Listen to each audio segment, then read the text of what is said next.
see how stupid you are doing a dirty bird. But I mean, I was excited. I'd do it again. And, you know, give me a chance, go to Super Bowl, I'd do dirty bird again. Well, everyone, let's welcome the Atlanta Falcons Nation.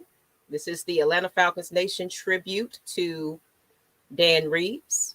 Welcome everybody to the Friday Night Madness show. So the beginning is a much needed episode for one of the greatest that has changed the culture of the Atlanta Falcons organization. So former Atlanta Falcons coach Dan Reeves, a Georgia native who led Atlanta's National Football League franchise from 1997 to 2003, died at the age of 77. Reeves was born in Rome, Georgia in 1944. He attended high school in Americus and went on to play college football at the University of South Carolina. Reeves' career in NFL spanned 38 years as a player, coach, and executive. Reeves played running back for the Dallas Cowboys, where he won Super Bowl. He later joined the Cowboys coaching staff, where he won another championship. He served as head coach for the Denver Broncos, New York Giants, and as well as the Atlanta Falcons. All in all, he took part in 9 Super Bowls. I'm going to do a moment of silence for Dan Reeves, everyone. So let's go ahead and do that.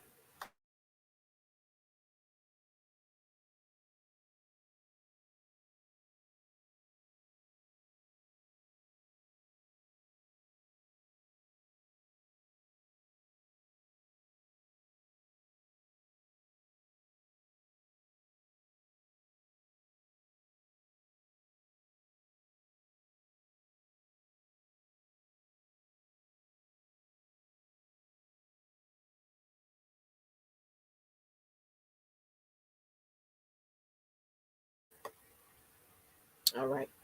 Moment of silence. What's going on, everyone? How are you? Welcome to the Friday Night Madness show. And today we're just wanting to talk to this great man. As you guys can see, I'm a little better today. Y'all catching me with no lashes today, but whatever. Doesn't matter. So let's start. Who wants to kind of build some thoughts, and then we'll go to the chat and see what everybody else is talking about. Who wants to start? Just their memory of Dan Reeves. I like to kind of talk about before kind of his path before getting to obviously the Falcon stuff, but I think what's important for people to understand, and this is why I preach being patient. Like Dan Reeves was one of those coaches. Yeah, he started out. He started out with Denver, and one of the most important things in his career, in my opinion, that he was the guy, really behind, guys like John Elway, and everybody know the story behind John Elway. He started out slow. He started out one of the highest, one of the most talented quarterbacks to be drafted. Started out kind of slow, ended up, in Denver, and he played a significant role in the Hall of Fame career of a guy like John Elway. But he started out slow, kind of picked up. He ended up getting fired, and he's one of those guys that they grind. They grind their way to the top. He learned from a lot of his mistakes. Okay, he's not one of those coaches that immediately came in and earned very little and was handed guys like Aaron Donald. Like he wasn't handed anything. He grinded his way to the top. And then he took those lessons that he learned from a lot of his failures in Denver and other places. He took that, molded, and created an offense, a defensive plan from his mistakes. Okay? This is important to say this. From his mistakes, from his failures that we see constantly here in Atlanta. A lot of failures that have been here in Atlanta. This guy came to Atlanta and he changed the culture. And he believed in a guy, an African-American quarterback that a lot of people wanted no parts of. Nobody wanted any parts. And excuse me, this is I'm passionate about this. Okay, what I'm about to say is I'm really passionate. Nobody wanted to give Michael Vick a shot. But this man from Americus, Georgia, and everybody know how Georgia is, okay? Georgia has the stigma of being, very quote-unquote racist. But this man from Americus, Georgia, gave a shot to an African-American quarterback that nobody wanted any parts of. They said he could not make it in the NFL. And guess what? This man traded the farm, went up, got Michael Vick, and he brought him to Atlanta. And the rest is history. Michael Vick is one of the most iconic quarterbacks the NFL has ever. He took the league by storm. He created the DVD, Dunn, Vick, Duckett, Algie Crumpler, the defenders that he brought in. He was the team president. He brought in guys like Wade Phillips, gave these guys a shot. Greg Knapp, who was the offensive coordinator for him. This man deserves more respect because he gave us one thing that we should never forget, and that's a Super Bowl, the first Super Bowl in his organization. This man deserves a spot in the Hall of Fame, and it's a shame that he did not get there, but we're going to get Mr. Reeves there. He deserves that. And that's if anything goes out of this, even talking to guys like Terrence Mathis, Terrence, I'm going to just say this right. Terrence is really hurt over this. Chuck Smith, those guys are really hurt. That man was more like a father figure than them. Michael Vick, these guys are hurt over this. Because like I said, he was one of the few coaches in the league that really believed and gave opportunities to running backs like Jamal Anderson. Nobody believed in Jamal Anderson. He was a late round pick. Look at that. Look at this picture. Look how Jamal is looking at him.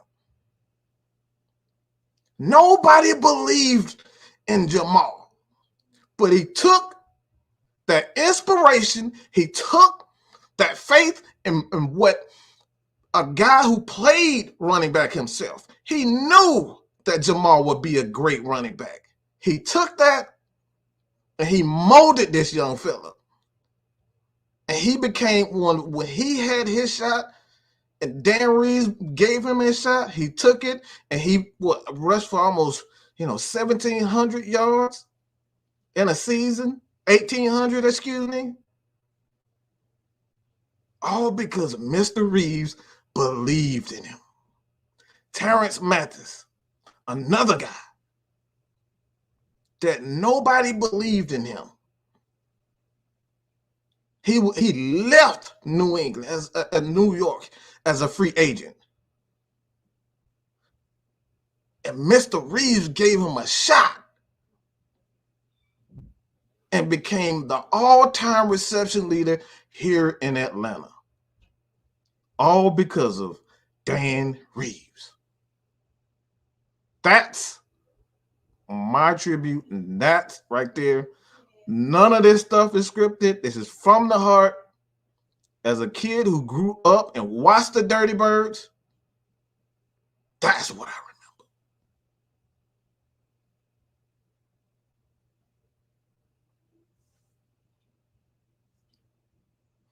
What you got, K Styles?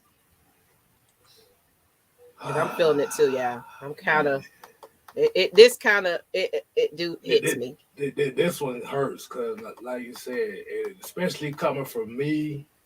I know I kind of got into football a little bit later at the time, even though I've always kind of grown up around like watching the Falcons and stuff. But like for me, kind of paying attention to the game itself. One memory I have, and this ain't even on the football field. I'm gonna elaborate on what Mike was saying, but basically, I remember right after they won that NFC Championship game, and I remember they went to South Lake Mall right before that Super Bowl, and we got a chance to go see them.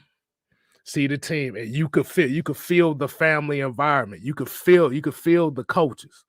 The Coach Reeves had these guys playing like a family. Like he said, he took a chance on a Jamal Anderson. He took a chance on Ray Buchanan. He took chances on Michael Vick.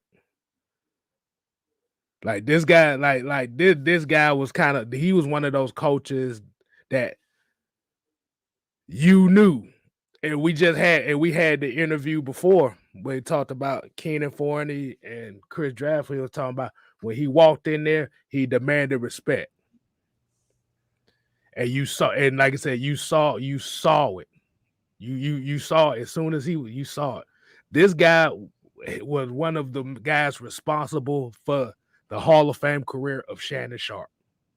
Remember, you got to remember that.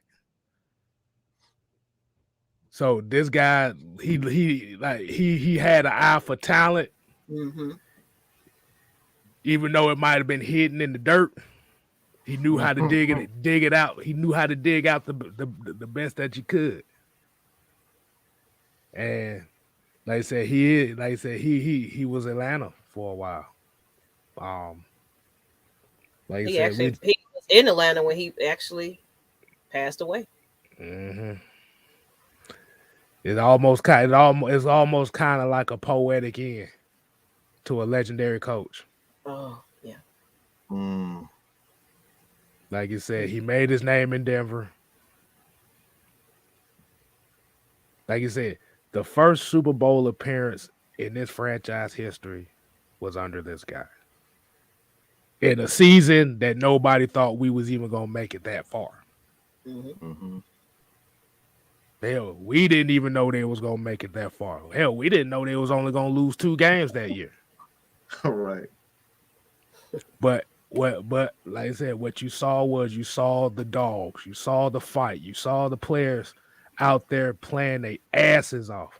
And this was attributed to him because he knew how to get the best out of everybody.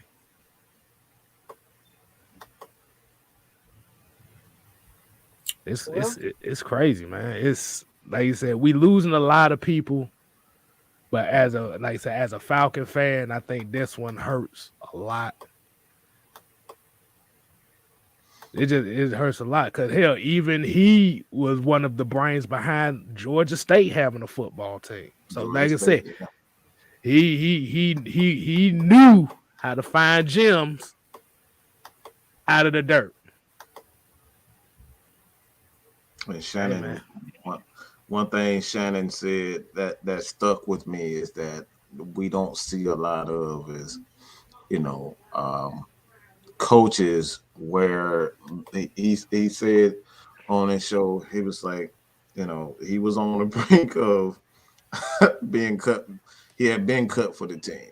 And he made a position for him. He literally made a position for Shannon because he believed in him, and he had to, sell the coach on keeping Shannon. He was like, "This guy's going to be," and like I said, this man fought for his players, and that's that right there is that's like I said, that's everything because like again, Michael Vick, he set the world on fire before he even got to the NFL. Like he was college, he was everything in college. You couldn't watch a college game without a break. Oh, let's go to break to Virginia. Virginia Tech. Michael Vick, the great Michael Vick, just rushed for 200 yards. Like this is what Michael Vick was before he got here.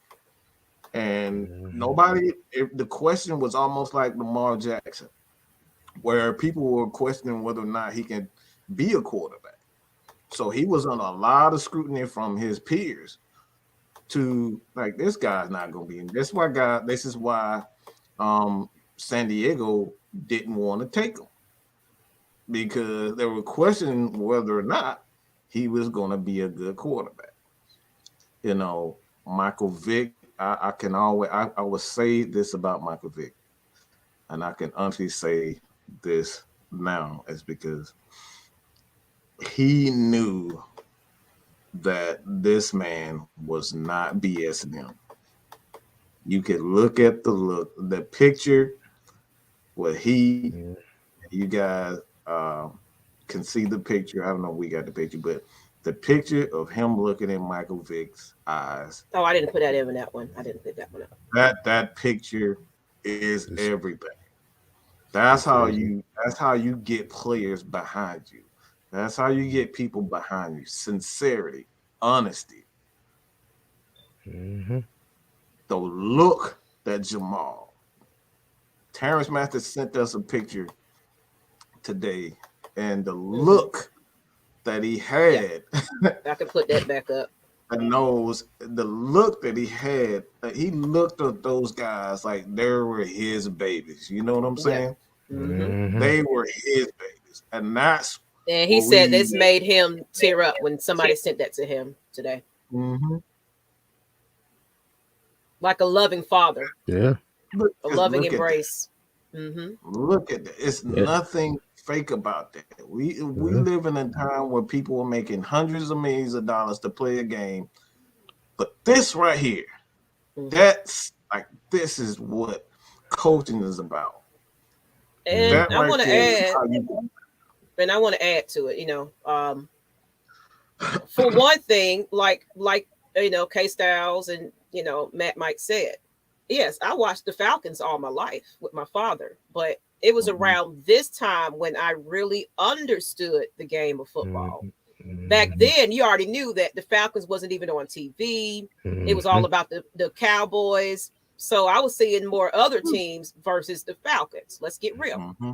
So this team, well, prime time, of course, but this team made me love. And one thing I'm going to say that I want to say that Dunn said on a previous interview I was just going through, he said this team made him proud to be Atlanta Falcon because of the energy it brought to the city. Like, they sleep on this town, but we had everything. And William, if you were watching, put your thumbs up if you was watching. I would definitely let you come on and put some, words up. If you was watching it during that time, you can put some words up too, because I didn't know. I didn't ask. So we're going to have William on the screen too, if he want to throw some words in, because I didn't even know his history. It's kind of interesting. But I'm putting you on the stream. So the whole city, it was almost like how you go to the Saints, New Orleans. Everywhere you go, you got Saints everything. At that time, you had the Letterman jackets, you had the old logos, you had the Dirty Bird dance, you had kids in school in gyms doing the Dirty Bird dance. You had the song Atlanta Falcon win, do that Dirty Bird. Yeah, I remember that. Like, it was just, I can't find that song anymore, but it was fun. It was exciting. You wanted to be there. Then you brought in Michael Vick. You couldn't tell me nothing about my Falcons. It's like, I got Michael Vick on my team, So that was definitely, Mike, if you could find that, I would love to have that picture up later on, because you got the post. I want to see it. What that energy was. And he took care of that man. Hello. So I just feel like this was my era. Even though I was watching for a long time, but this was my era of the time where I really, truly enjoyed being a Falcons fan. And of course, just that exciting, what's that, the Vikings game, everything that led up to the Super Bowl, you know, that was an electrifying time. It was like, I skipped school to be in the concert. Look at my mug. I skipped school, not concert, the parade. Me and my twin sister, we was like, we are not going to school today because the Falcons got a parade. And sure enough, we recorded it on the video VCR and everything. Like, I wish I could find that tape, you guys, because Dan Reeves was doing the Dirty Bird on stage. It was like, Dan Reeves, do that Dirty Bird. They was on there, Jamal Anderson, everybody, Chuck Smith, all of them was in there doing their thing, you know? And that was an exciting time, you know? So he just needs to be honored. And the Atlanta Falcons, like Terrence Mathis it's like they need to do him a real tribute, not just a picture on the post. It needs to be an actual tribute right before this game. Mm-hmm. That's what I believe. So, Will, you want to add something about Dan Reeves? Did you want to add anything to that? Yeah. What I first noticed and what kind of first turned me on to the NFL, I tuned into a Falcons Vikings game, and I vowed I said the team that wins this game is going to be my team, and that had to be the day where Michael Vick just decided to run absolute roughshod on the Vikings D. So I was like, yeah, I'm repping with these guys from now on.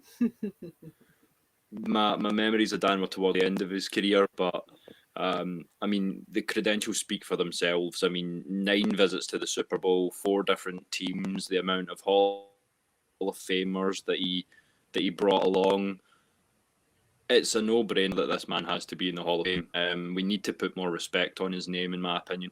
He doesn't get mentioned enough along the sort of the upper echelon of coaches, for me. Yeah, I agree. You know, that's why it's unfortunate he didn't get the Hall of Fame, you know, because it's like 9 Super Bowls appearances. And the love that the team had for him, the players. Mm-hmm. You know, the superstars he brought out. Everyone wants to remind us of Belichick. And you're breaking up just a little bit, William. Just a little bit, just to let you know. But that's the picture. My apologies. Mm-hmm. That's beautiful. Those are my birds. Just think about it. If Dan Reeves probably would have stuck around longer, Michael Vick probably would have been a better quarterback. That he fought tooth and nail. They fought tooth and nail for each other. Mm-hmm. They did. Mm-hmm. They was a family. I think Terrence Mathis on the previous episode, he said they used to buy each other dinner. You know, they'll go out to eat as a family and just do things like the rookies would foot the bill. So if it was more than one rookie, they split the bill type of situation. So it was just like, it was honor, respect of the veteran player. You had to go to that player before you can get to the head coach to discuss anything. Mm-hmm. It was that type of sort of situation in that. And like Mike said, you straighten up when Dan Reeves came into the coaching room. It's like, oh no, you don't play. And they was dressed to the nines. They suit and tie. It wasn't no regular outfits. They came to dress professional, you know. Mm-hmm. So I just enjoyed the integrity that he put on his team and his organization. Mm-hmm. Anyone else want to add anything? I just feel like he commands a level of respect that the current coaches evidently don't get. I mean, what we were talking about earlier on this morning with Calvin, could you really see that situation happening in a Dan Reeves-led team? Because I sure don't. I just think that we need to get back to that mentality that he brought to the team. we have to be more accountable, but just for ourselves, we have to look out for our fellow birds. I mean, there's 53 brothers there, not counting the coaching staff, and there's almost dad, if you will, got your back all the way. So, I mean, if we can aim to kind of get back to that, I think we'll be doing okay. Well, I got a point to ask. Do you think that Arthur Smith is that coach that's getting that accountability back into this organization based on what you've seen so far? What do you think? Interesting. Personally, I think it's too early to tell. I think he needs a second year. Because going into this season, there was a lot of people who didn't even think we'd be anywhere near 7 wins. Well, I'll say it because hopefully we beat the Aints on Sunday. But I mean, we were projected to be a 4 or 5 win team. So I think he definitely knows what he's doing.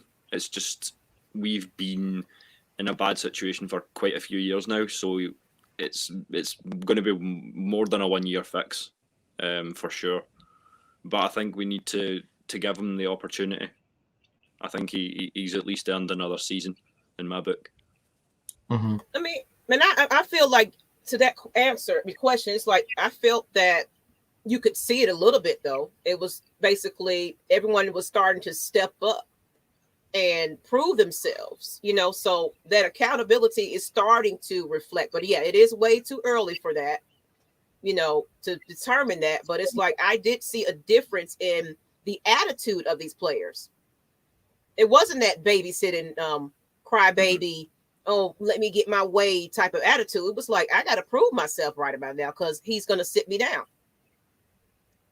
What do you guys think? Yeah, I think one thing I appreciate with Arthur is that when we talk about, and this is something I can see the effect that it has on Matt Ryan. And Matt Ryan obviously is a guy that he's going to go to bat for his players. I can see little words, things here and there. What Matt Ryan says, when we're talking about whether or not, Cordero Patterson is going to come back. Matt Ryan says, he wants him back as a teammate, but he understands it's a business.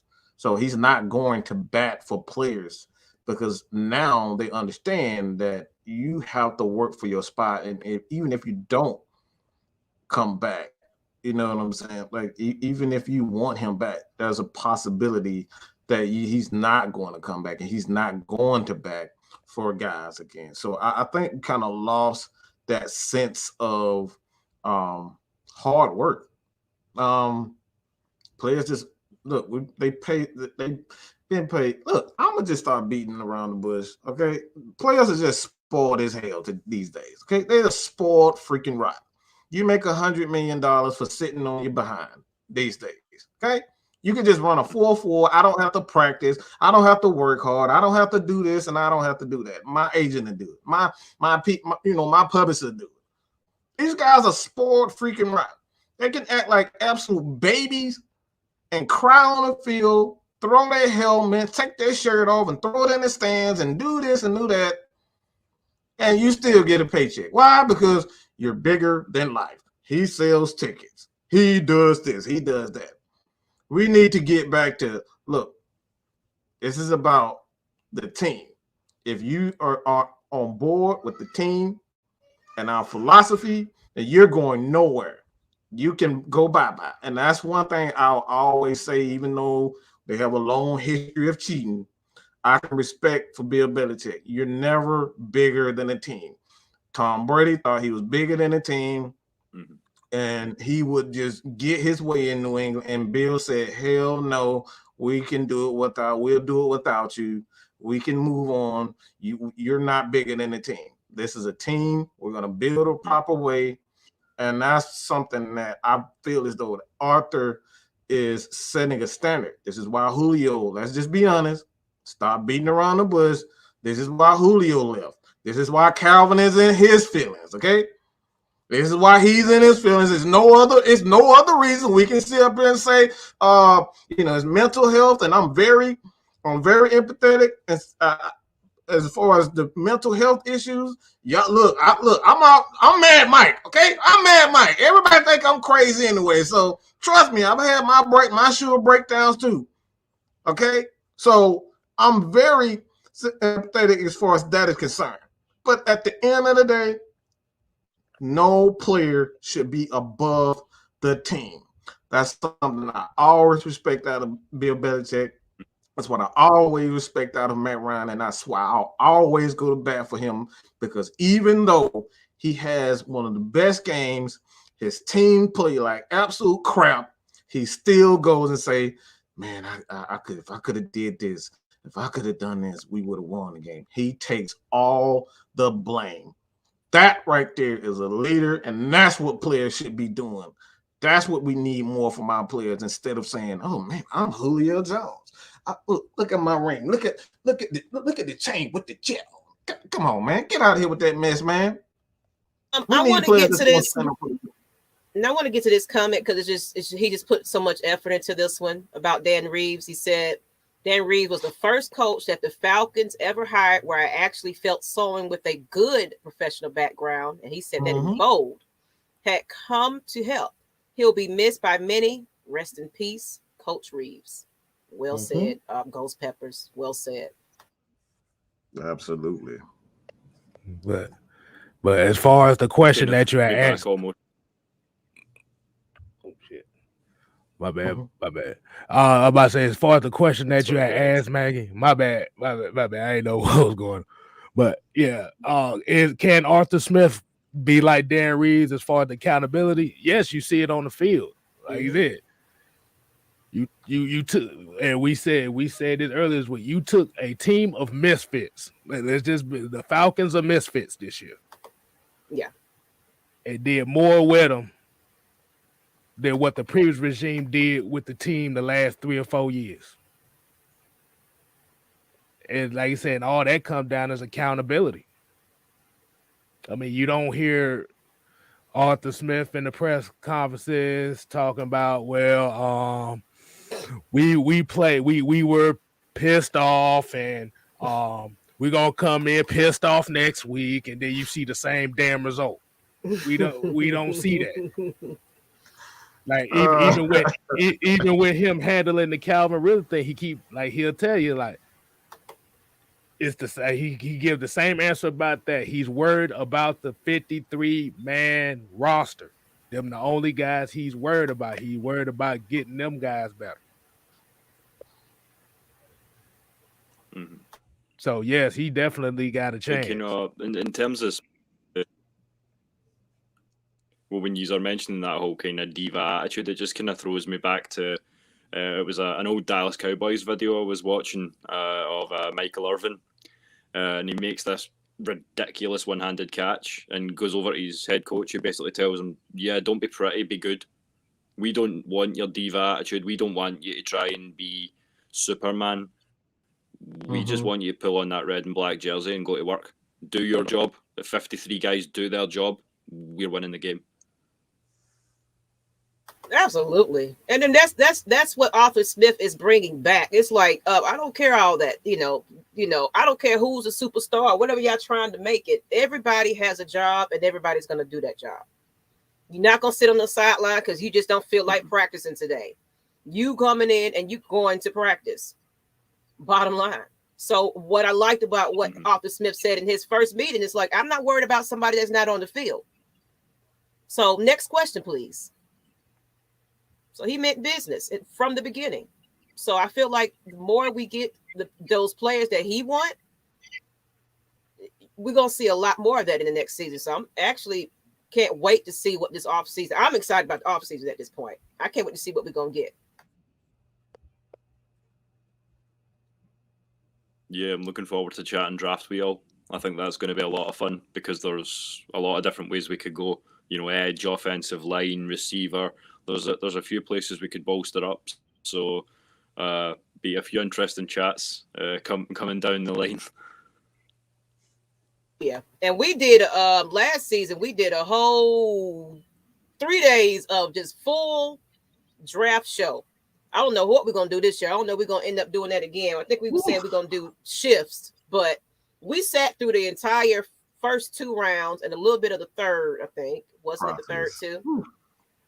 Yeah, that was long. Yeah, that was me and Mike we did overtime that week. But and it's funny because people sat there and watched it with us the whole time. They remember parts, especially when the Kyle Pitts came. That came. Everybody was on here like, yeah. And then of course we would see in the chat, oh no, we didn't get a quarterback. Oh my God, panic everybody. So that our reaction, it was hilarious. I think we had who we have on there? Will McFadden, I think. Matt Carroll. It was Matt Carroll. So we all in here cheering. That was fun. So we're gonna do it again this year, but we're gonna do it in shifts. Me and Mike is not gonna sit down for 5 hours with y'all. Oh, man. I'm taking a smoke break. I'm walking away. You gonna be there? As the new blood, I'll put myself in the hey. If you guys want to. So we got to volunteer. Good. We're gonna need shifts. We're gonna need everybody to put all punishment.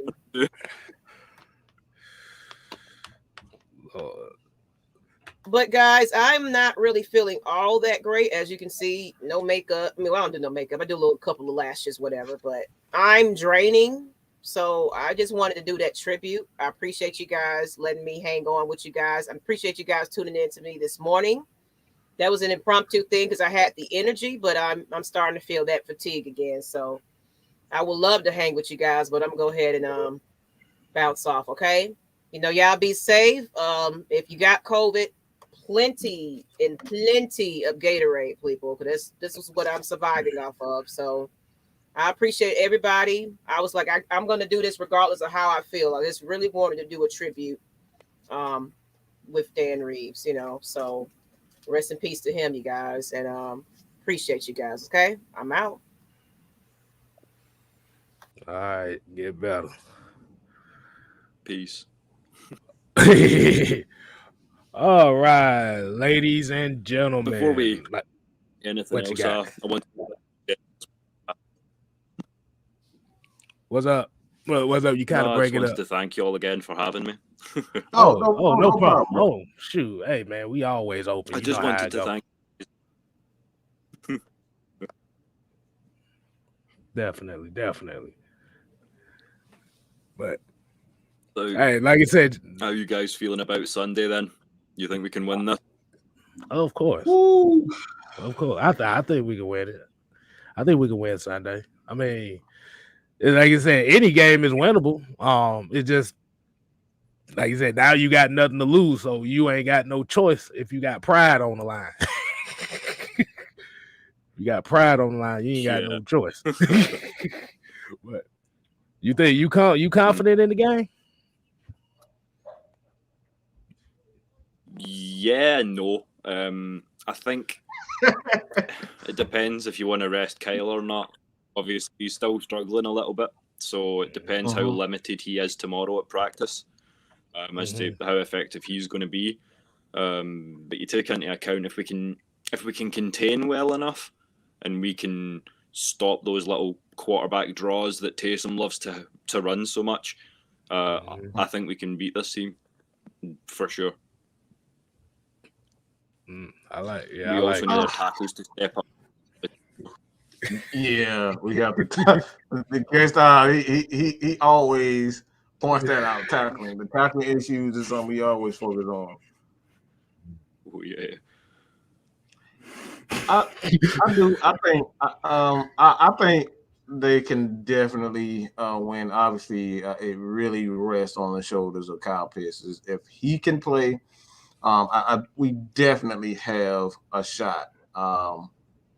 Obviously, I think we all want him to break the record as far as the tight ends record and yards in the season. We want to see that happen. But I just want to see them go out. Like I said, I want to see those guys go out. It's the last game of the season. and I need to see, open up the playbook on both sides of the ball. Like, don't play, too crazy, but go, open it up a bit. I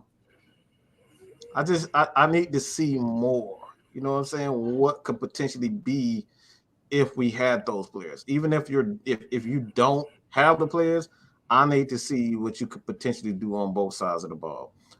If we had those players, and one player in particular that I've said this before, but I just need to see more out of Dante Fowler. He's been a great disappointment. He's been a disappointment for a guy that's making so much money. Yeah, I made a point of that this morning. I mean, 7 sacks in 2 years. Oh, that's not $40 million worth of DN to me. Not $30 million worth. $30 million worth of 7 sacks. $30 million. Come on, man. Shit. You talk about $30 million worth of kung fu kicks. That's all I see from him is kung fu kicks. I'm sorry. Like I said, I try to have faith in him and all that stuff, but every time he on the field, like I said, and the bad thing about it is he could have at least 9 sacks this year if he stayed on his feet. He always want to jump and dive. He's almost there. He dives at the quarterback. Like, why are you? He's right in front of you. Why are you diving at his feet, diving at his head? Like, and that just he would be the Madden player who always tackles. Is that? Yeah. Like you say, he the Madden player that would get to the quarterback, but for some reason get warped away from the quarterback. That's him. Yeah. Oh my god. Oh, like I say, I don't know. Now that y'all think about it, and Tyler Davidson's gonna be playing too. Oh Lord. Damn, now I might change my mind. I don't know. I don't know, man. But yeah, take that back. I might. I'm 50-50 now. I just thought about it, and then one of my homies, he sent me a stat on Steven Means too, and he said in 13 games. This is a shout out to ATM. Let me go ahead. I'm bring it up, and he sent this to me. He said, Steven Means in 13 games has 0 sacks, 1 tackle for loss, and 2 quarterback hits. Christ, that is bad. that is Lord. That's insane, man. And it's like, it's gonna have to come down to the offer. Like I said, they just gonna have to hopefully make some plays on defense. It's gonna have to come down to that because I can't. Yeah. Dante Fowler, him bringing up that. But it doesn't make for great reading when you look at it, and it's that we're double-digit sacks behind the next lowest team. Like Jacksonville's got 29, New York's got 29, and there we are sitting at 17 sacks as a team on the year. It's just like, come on, there's players going out for 17, and we've got that. Right. Right, and but that's why I was saying as well as this is the last game because everybody's going to be playing for contracts next year. So you're going to have to bring out everything, and you don't bring out everything, but we're gonna be still sitting here talking trash about the X number of players that we saw did nothing. But so I'm about to say, so as far as the season went, how did you feel? How you feel about how this season went for him? I feel like we lost too many close games. That Washington one stung. That one really stung. Right. Because we're better than that team, in my opinion. There's games that we had no right to lose. The first one against Carolina, that was atrocious. I mean, it's the inconsistency that gets me. I mean, we can go up there and play our hearts out and give Buffalo a damn good game in the snow. And I mean, the last time the Falcons played in the snow was, what I want to say, Green Bay, 2015. So we don't always get snow days, but we turned up that day. But yet we can't bring. Not all three phases turn up at once. The offense will be great, but the defense is woeful. Or if the defense steps up, Matt's not connecting with his guys on offense. It doesn't seem like there's been a game all season where we've turned up offense, defense, and special teams. You know. Right.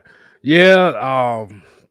That's what I said before, man. It's like took a whole team of misfits and got about 7 wins out of them. That, like I said, that right there in itself is a major accomplishment, especially when most, like you said earlier, when most people thought there was a 4 or 5 win team. I mean, what more can you say? For sure. I just think, like you said, the close games, really, yeah, because the San Francisco game was a lot closer than the score seemed. That's just was not taking advantage of opportunities. You said the Carolina game, that was another one. Washington, it was just like bad plays all over, man. But we're gonna go ahead and bring in one of my people. We're gonna bring in one of my peoples in here too.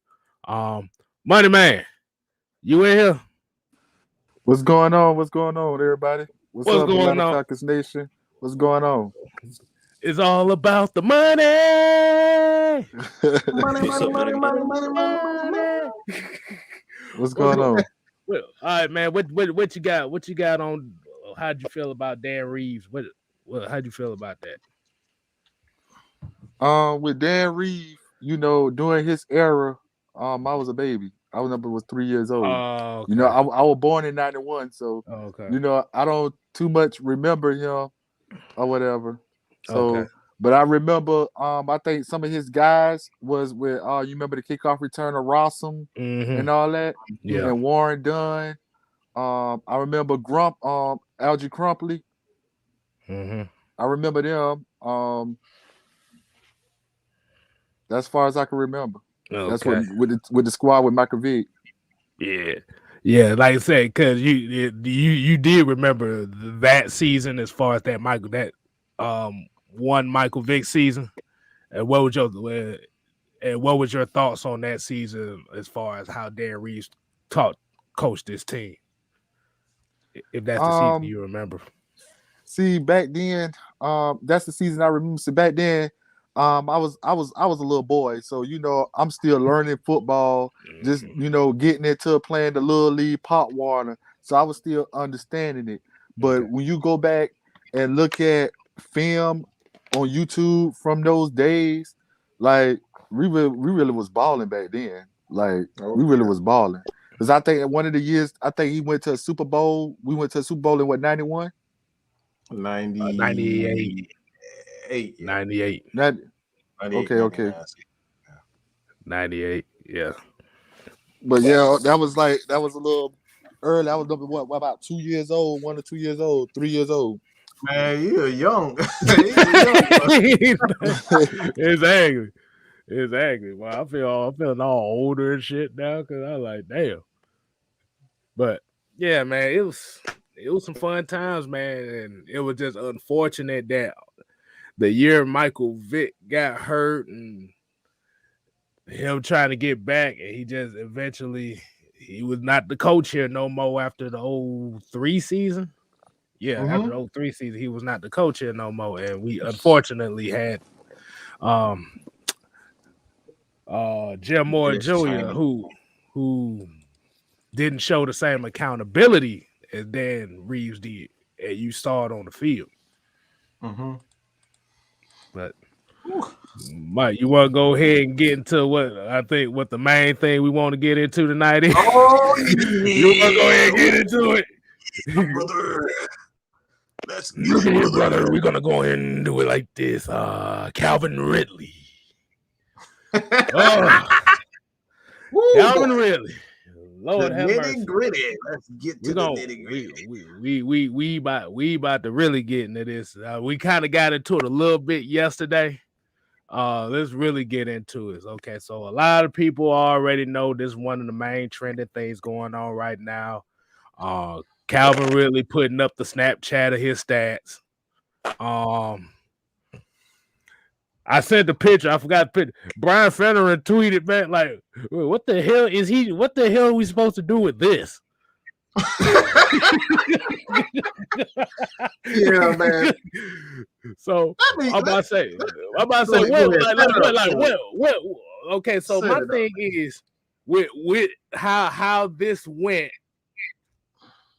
What do you think was the purpose of him doing that? You want me to get it out of the way because I'm getting irritated. Go ahead, man. Go ahead. You might be pissed off, Mike, tonight with this one. All right, go ahead. First of all, I don't give a fuck about no disclaimer, none of that shit. So you can take it however the hell you want to take it from this point. This Friday Night Madness, and y'all know how it goes, how Friday Night Madness going on. So I'm gonna just give it to you real raw, all of that. The hell with it, the hell with your opinion about me. Like I said, I'm just gonna give it to you real, dig to you raw. I'll leave the consequences for what they are. I don't give a shit. It was fucking selfish. It was selfish as hell. I'm not gonna get into the mental issues. I'm not gonna get into that. I'm talking about the actions itself. It was selfish as fuck. Your teammates, okay? Like I said, Matt Ryan is he's on the field getting his ass kicked. Jalen Mayfield, this guy's been thrown into, he's been thrown in the fire as a rookie offensive lineman. He getting his ass beat. Matt Hennessy, this is his first full year as an offensive lineman. He's getting his ass whooped. We have no wide receivers with experience other than Tajay Sharp. These guys barely have 4 years experience in the league with significant playing time. Zacchaeus was a guy who was a role player.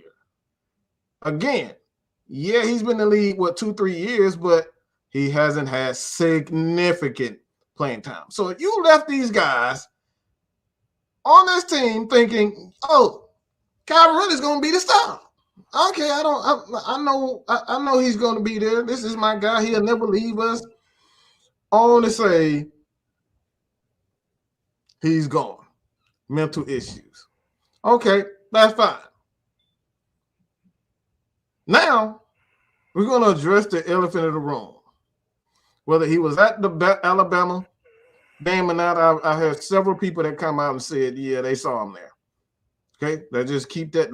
We've had several people say that he's been there. So I'm just going to say this. It was selfish as hell. This is about your teammates. When you're talking about team, the team isn't the Calvin Ridleys. This is not the Atlanta Calvin Ridleys, okay? This is about the Atlanta Falcons. You love your teammates. You're supposed to love your freaking teammates. You're supposed to be there as a teammate, and you are a captain. They chose you to be a captain, a leader amongst on the offense. You were chosen to be, and you took that on. So even if you're not there, stand on the sideline, clap. If you can't walk, if you don't want to be there, tweet something.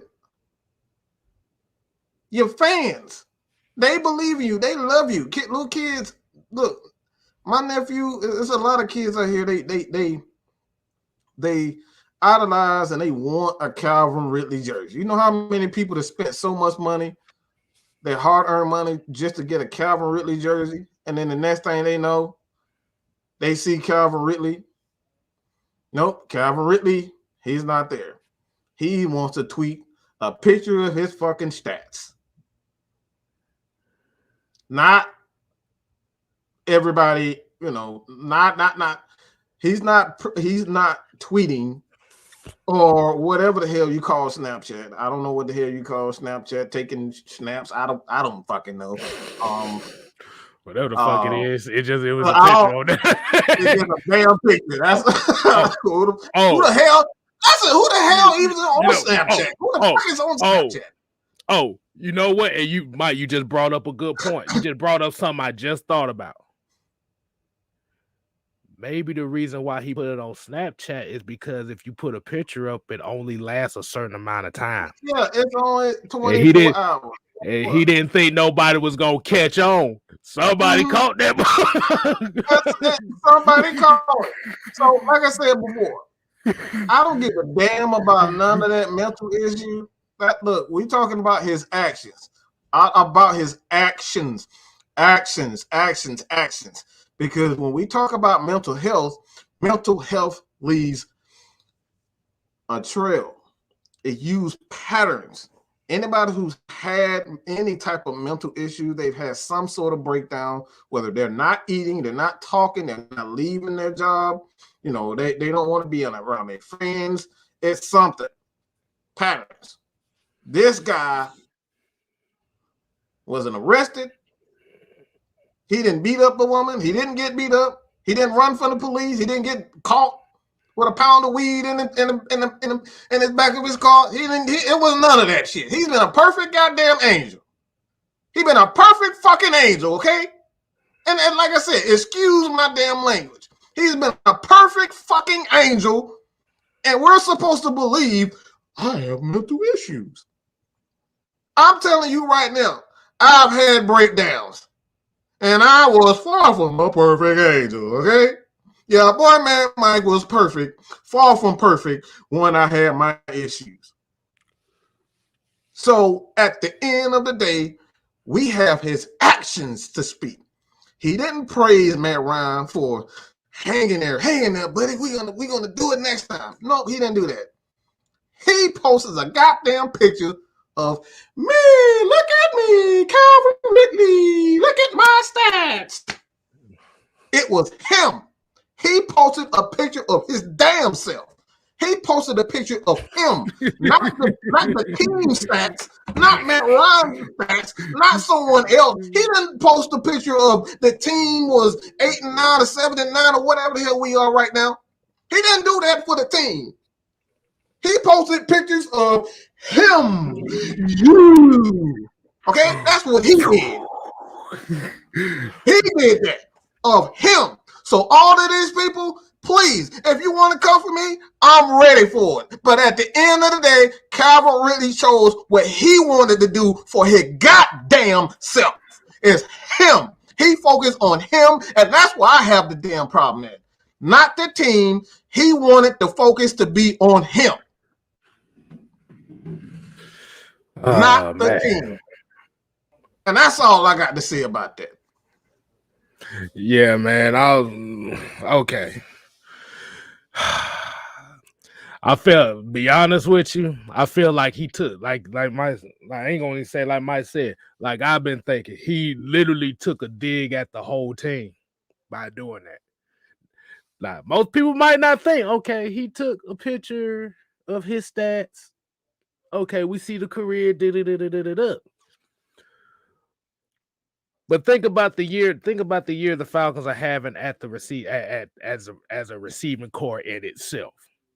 This is literally one of the rated worst receiving cores in the league, statistically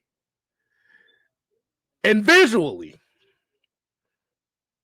So when you put something out there like, look at my stats, you're basically throwing shade. He's basically throwing shade at the other guys that are still out there. Now, when we talking about the mental issue thing,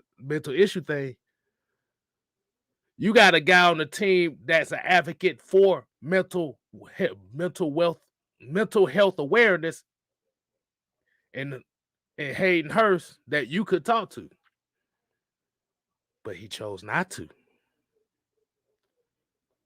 To be honest with you, I think Calvin's been talking to Julio this whole season. Think about this for a second. Calvin really went out with mental health. With mental health. Julio literally went out around the same exact time, even though he was hurt and ain't played since before last week. You got 53 guys out here who's busting their ass, trying to play the best they can. Even though, like I said, we talk shit about, okay, this team is not that good. We know they're not that good. You're a captain for a reason, bruh. You're supposed to be a leader.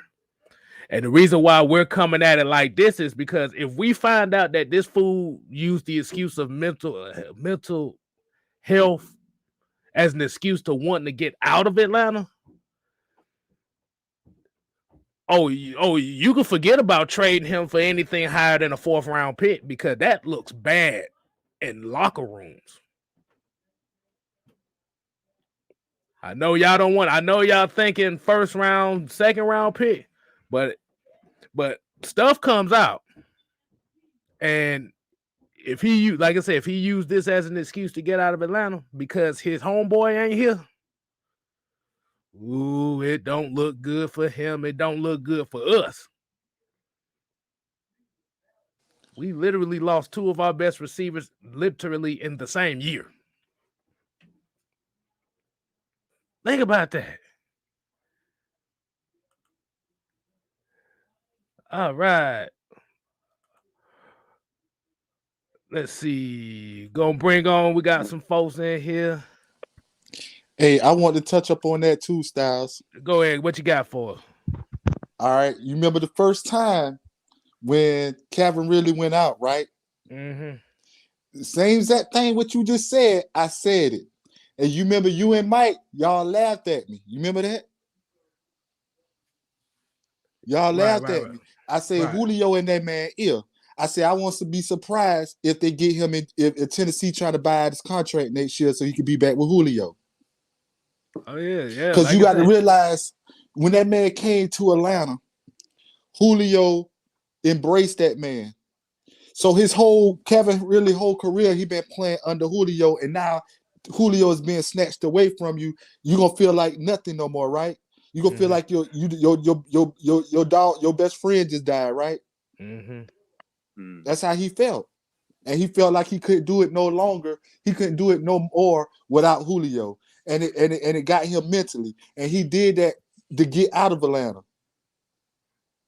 Because you got certain players can't play with nobody but that player. Right. Just like with Tom Brady and Gronk. They had that connection. Right. Man. But before we get to the next one. If it's true that he's put these stats up just to troll us, trade his ass to Jacksonville. I don't give a fuck anymore. Like, honestly, if that's the way he wants to be, get him out. Yeah, man. Because like I said, it's like every move that he done made, every move this year, as far as Calvin, and like with Calvin, has been real fishy. It don't look right. But before we get some more other people on here, I see you, LT. I see you, TJ, in the back. Let me get this $5 super chat here. Big Sir said Roddy White, the only wide receiver out of Alabama, out of an Alabama school that was loyal to the team. Alabama Birmingham. You can draft out the state of Alabama, just don't touch the UA and you'll be fine. Say don't touch the Roll Tide. They ready to get out of get out of soon. All right. Miss Travis, why you coming on here like that? Why? Oh Lord. Why? They can call on Tyrone.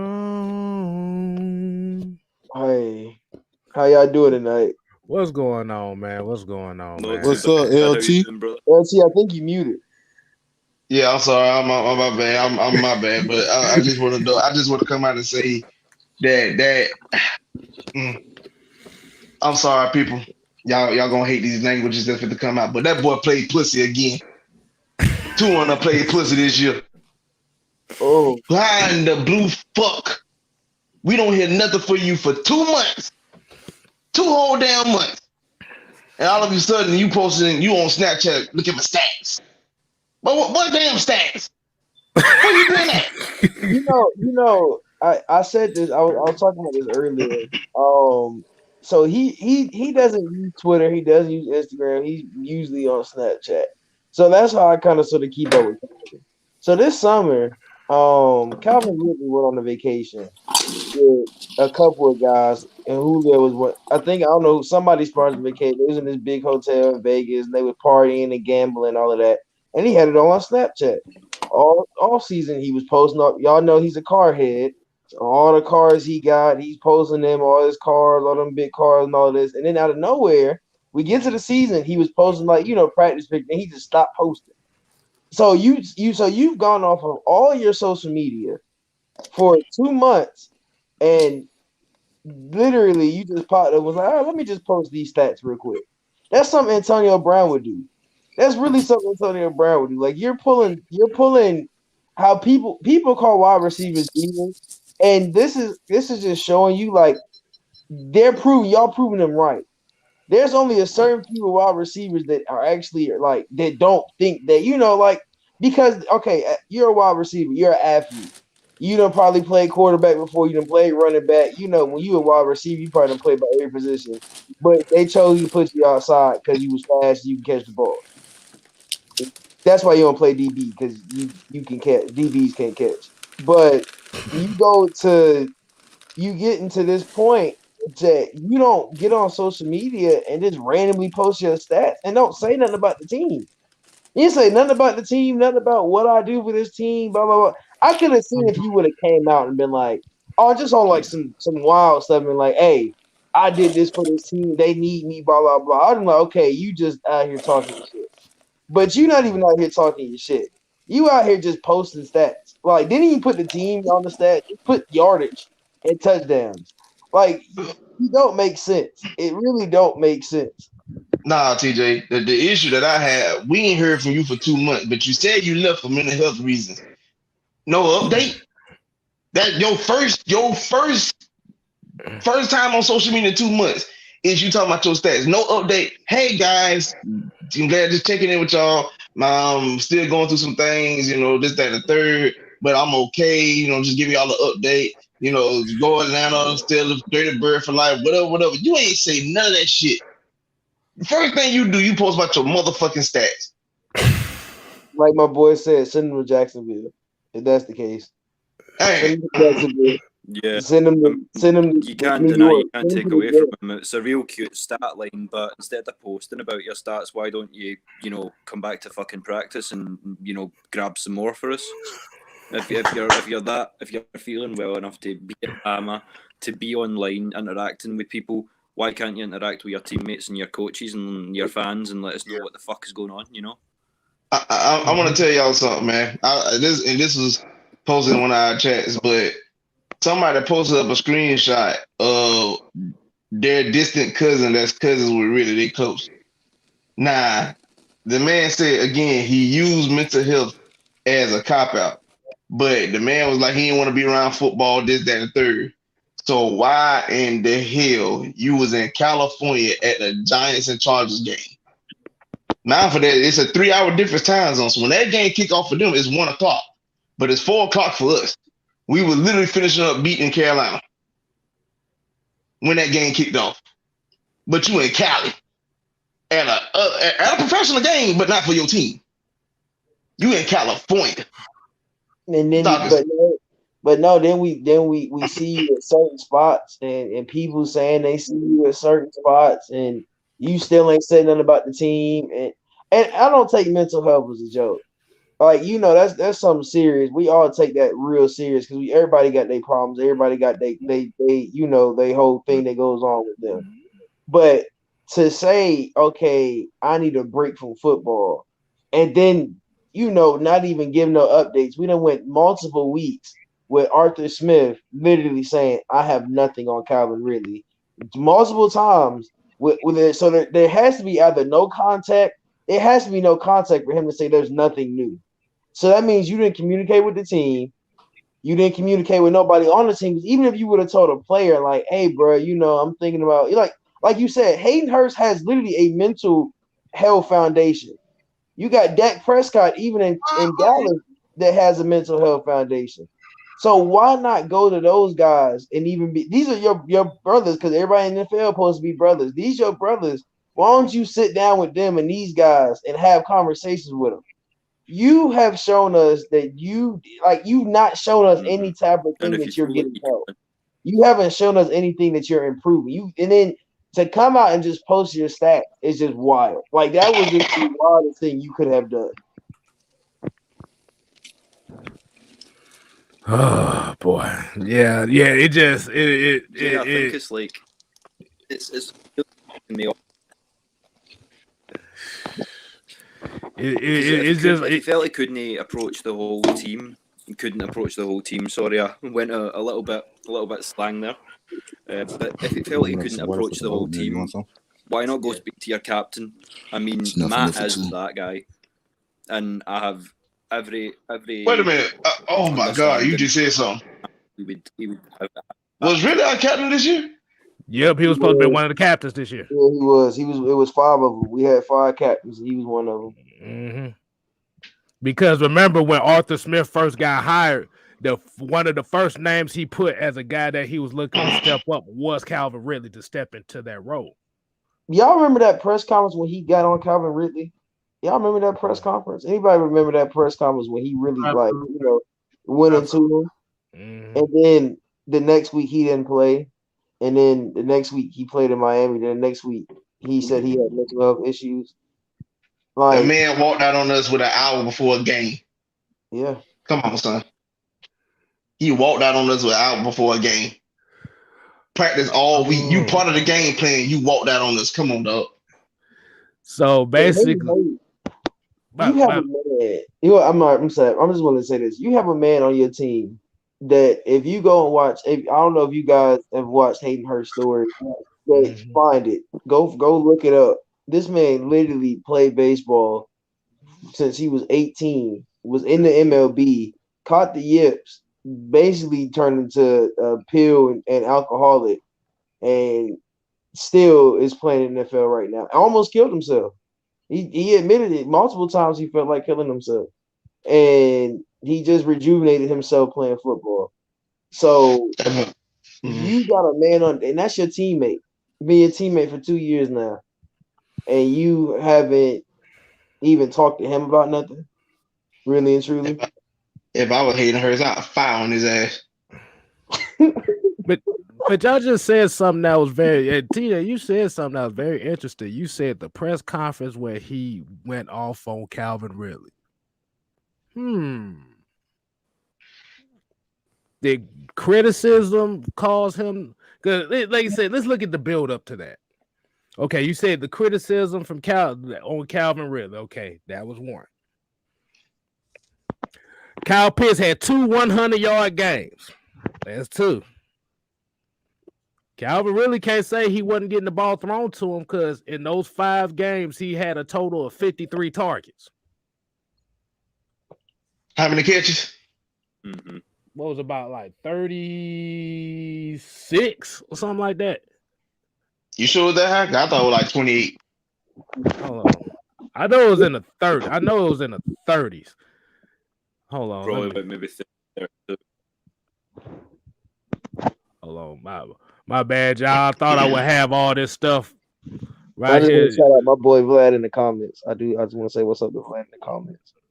We coming. We got something planned for y'all. But I can't like, I've had the discussion with all of these guys. Like, bro, mental health, like I take it serious because of my mental health and what my mental being is, even at a young age.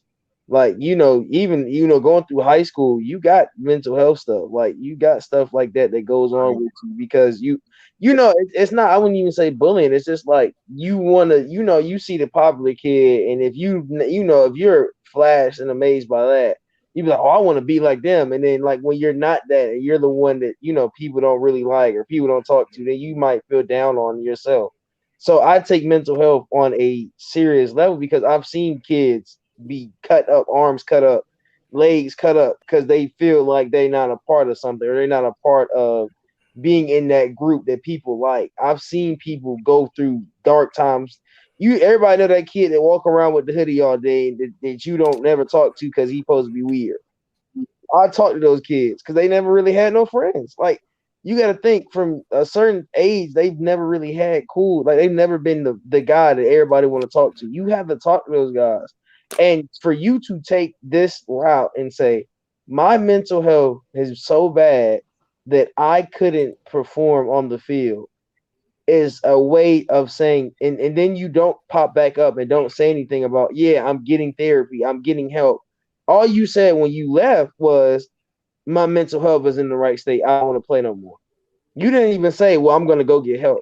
If y'all go read the statement, he said nothing about going to get help. He said nothing about any of that. He just said, I'm taking some time away.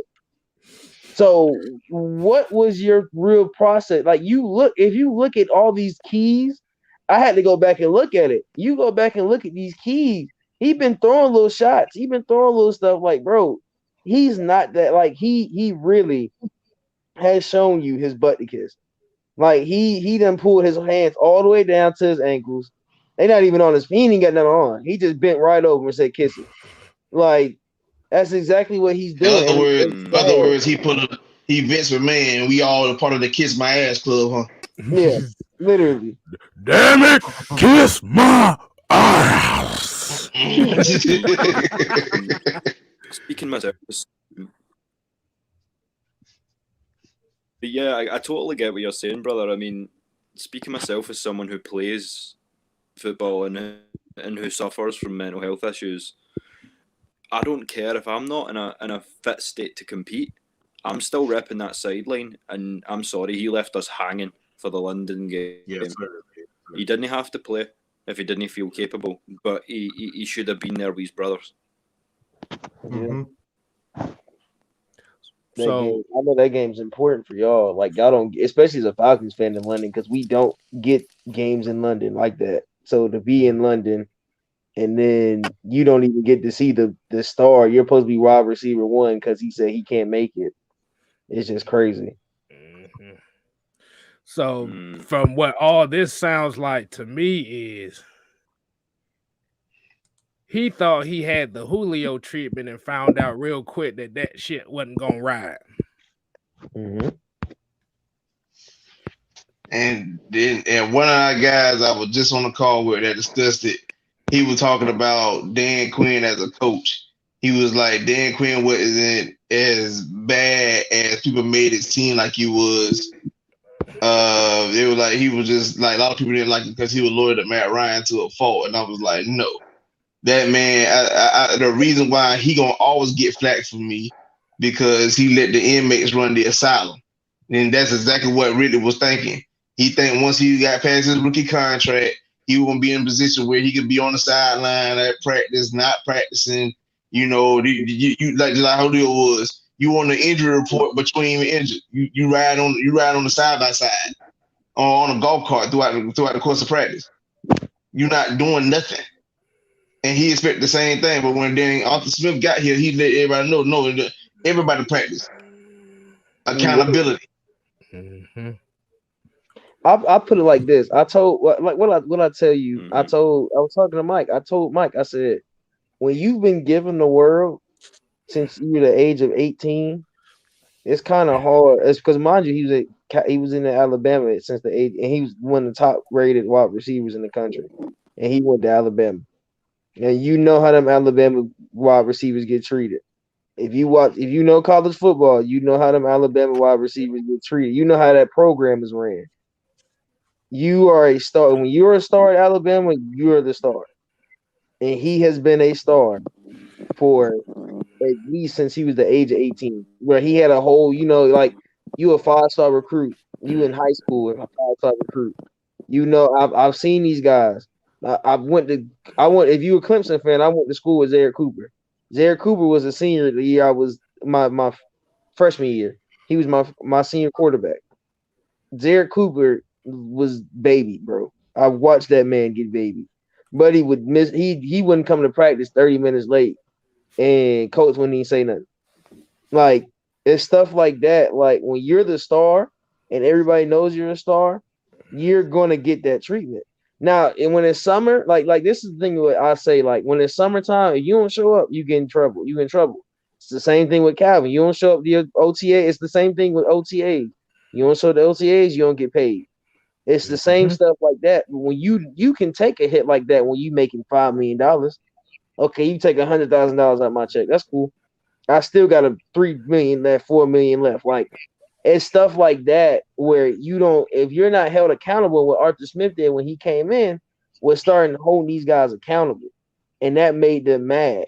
Dan Quinn didn't hold these guys accountable. He was making, you could tell as soon as, how do you get fired? How does a new coach get hired and you automatically want to lead the team? Think about it like that. Let me say this. How freaking hard is it to be considerate? How hard is it to be goddamn considerate? Guys, I'm okay. I hood up everybody. I tell people all the time, look, if I'm going to someone's house, if they came to my house to see me, I always say these two things. Call me when you get home. I'll call you when I get home. Just being considerate of the fact that they may be worried, they want to see me, get home on time properly. Okay? How freaking hard is it to just show people that care about you, even if your fans? If people haven't heard from me on social media, and I know people's like, man, these ain't your real friends and all. Look, there's people out here that really do care for you, care about your well-being, who are your followers. And like I said, these people are genuine. How hard is it to just be considerate? And that's what this is what it all comes down to. All right. All these silly clown ass comments talking about he don't owe you.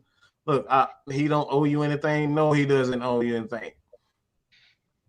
I don't owe anybody anything anyway, But consideration. Just be considerate. That's it. It don't cost us. That's free 99. It's free. It's free just to be considerate. You know what's so crazy about this whole situation? The fact that Arthur Smith or nobody has an update on Calvin Ridley. You know what exactly that sounds like? When Julio Jones avoided contact with Arthur Smith, Arthur Blank, and Terry Fontenot when he wanted to get traded, avoided their phone calls and everything. Is basically the same thing. And people forget he didn't just do this one time. He did it twice. He did it before the Jets game, and then he did it again versus Carolina. When he did it versus Carolina, I already knew what the deal was, but some people were in denial. I already knew he didn't want to be here. That Jets game, the Jets game, the Carolina game was when we should have known. Everybody should have known it was something. When he put that tweet out in the middle of the game, mind you, we was losing in the fourth quarter while we're losing. Fourth quarter while we losing, and you go out here and you tweet, "Yeah, bro, I just can't do it no more." Why did you? What was that? Where did that even come from? First off, that's the thing about it. It just can't. And Julio did this too. Let's remember this. Julio in 2017. Julio got that huge contract. Julio didn't show up to practice all summer camp because he won another $1 million. Y'all remember? It was 2019. Yeah, it was 2019. He did it twice. 2019. He got the huge contract. That was after Michael Thomas got paid.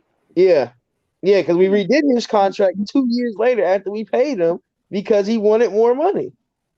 Let's think about that. And Calvin thought, okay, they treated Julio so good, they gonna have to treat me like Julio because I'm the new number one. I'm the new wide receiver number one. I'm that guy. You walking around with a big chest, and then your coach come up to you and say, nah, bro, you ain't built like that. Yeah, I ain't gonna treat you like that. That's a whole different regime. You got a new GM, got a new, a new coach, got new other coach. All your whole coaching staff got fired. Your whole front office got fired. We got a whole new team in here. You are not gonna be treated like how Julio was treated. And imagine how that made you feel when you saw your best friend come in here. Well, your best friend when you got here, your Alabama alumni brother, you saw him at the same point, at the same team, get treated like a superstar, and then your year when you wide receiver one, you don't get treated like that. You get put in the you basically, and then you got your coach in a press conference telling you how bad you are. And you know what's so crazy too? Even though Julio pulled what he pulled, whenever he was injured, at least he was on the sidelines giving game and coaching the wide receivers. Like Calvin Ridley, you couldn't. Exactly. Yeah, you had mental health issues. You couldn't be out there on the sideline coaching these receivers up, giving them the game that Julio gave them, because Julio learned the game from Tony Gonzalez and Roddy White. Really, Yep. you one of the top 5 route runners in the game. You see what kind of talent we got in this wide receiver room. You couldn't give them the game. You couldn't at least support your team on the sidelines. Y'all Yeah, left and I mean, Kyle what's Pitts out really there to getting figure it out by himself. Left Right. him out there to figure it out. Like that's the thing that like At least Julio was on the sidelines when he was hurt. yeah. Like, it and makes the you thing think. about Julio, like I appreciate Julio for his time here. I don't like how he left, but while he was here, I appreciate him. I appreciate the years you gave us, these big games, these big yards, all of that stuff. I forever love that man for what he did in Atlanta. How you left us was a fuck you. That's what it really felt like. But when I think back on your career in Atlanta, I will love you. You can't keep doing this, bro. You can't think you're not him. You haven't been here long enough to think, oh, I'm gonna pull a Julio. You're not built. First off, you're not built like that. You're not even at the same type of level to be like, oh yeah, I can just do whatever Julio does because I don't want to Not be. even Roddy White. You're not exactly. You're not a Falcons legend at the wide receiver yet. You're nowhere near that. We have legends. If you go back and look at who we've had at wide receiver these last couple these, we'll go from the 90s on. We've had nothing but great talent at wide receiver. And you are not in that class yet. Mm-hmm. You're not in that class yet to do something like this. You're just not. Roddy White stayed here his whole career. And somebody said something about Gronk and Tom Brady. Gronk had a story where he was getting traded to Detroit and he retired on the spot because he didn't want to go nowhere else. You're not going. Even to Calvin's spot. You're not built like that. You're not an Atlanta legend yet. We love you as a player, but you're not an Atlanta legend. You're not built like Terrence Matthews. You're not built like Julio. You're not built like Roddy White. You're not built like I can't even think of half that 90s team that went to the Super Bowl. You're not built like those guys. You're not those you're not that wide receiver that we know and love by name. You're not that guy. Andre Bad Moon Rising. All of them, bro. You're not those guys. You're not into that group of categories yet. You had a great season last year. Cool. You were getting to the point of okay, we got Calvin Ridley. We knew the transition was gonna happen. We just didn't know when. And that was how it was gonna go. It was the same thing with Roddy when we got Julio. We knew the transition was gonna happen. Let me ask everybody this. I'm gonna start with William. Do you guys believe that basically the Falcons and maybe sorry, do you think that the Falcons kind of prematurely gave him the keys to the team, and he kind of ran with that and kind of filled his head? Do you think that? I'll blame my social I media think team. there was that gap of a year where we had no Julio, but we had to have a wide receiver one because we didn't have Pitts yet. We didn't have Patterson at that time, so we needed that big threat. Whether or not we kind of gave him the keys to the team, I'm not so sure. But I mean, what I wanted to say to y'all, and I mean, if you feel a different kind of way about this, then let me know. But the Carolina one, I almost expected them to do that. the Jets game is what pissed me off because he's shitting on the team. You could also say he's shitting on the league because it's not a right to go to London. It's an honour and a privilege, and he should have at least travelled, if not played. It's not put on for a piss take, for want of a better word. It's an honour to go and play for the international fans, and he's not seen it as such. Yeah, I would put it like this. I love our social media team, but I blame our social media team on that. Let's go look at the beginning of the preseason, and you know when we traded Julio, they start pumping. They started pumping Calvin out there. As soon as we traded Julio, they started pumping Calvin. Calvin posted he was wide receiver 1. They started retweeting all of that stuff. All the Calvin, everything Calvin was posting was getting retweeted. All of this stuff. You were putting a lot of pressure on that man. And when he got killed, I keep going back to that Arthur Smith press conference. When he got killed by the coach, that killed his confidence because he thought he was the man on the world. He was the top man. I ain't gonna lie, he been getting hyped since 2019. Like I knew last season when he was running away from contact. Whoa! I gotta stop. That's some. You realize what you just said? That's some punk shit. I apologize, but if your ass been hyped all season, and then somebody say one bad thing about you, you go crying in the corner. Boy, his feelings hurt, Mike. He said he was in the corner like, you got it bad. When you sing your song. That boy was crying, man. He couldn't like look. You like I said, you get hyped up, and then your world crashed down on you when your coach say you not doing what you supposed to be doing, and he just got you know there's a lot of sensitive people out in this world, and he just sensitive. Like he just got real sensitive about it, and like it's football. That's the one thing I say. It is football. You cannot be sensitive when you play football because your coach will cuss you out. I done had coaches cuss me out since I was in Little League. And I ain't quit football. It's just how it goes. Like, bro, you gonna get cussed out. You gonna get told about yourself because especially if you think you bigger than what you are, and you really ain't that guy. And they gonna humble you. Fans are gonna do it to you. Yeah, fans are gonna do it to you. The hell with the coaches. The fans are gonna give it to you. They're gonna say during the games, "Oh, you suck. You missed the catch," or whatever the hell. They're going to give it to you. If you're sensitive in this game in any way, shape, or form, then you shouldn't be playing football. So if he's having these mental issues because of criticism, go ahead, William. Go ahead. No, I was just going to say. I mean, he just seems like a very sensitive soul in every possible way.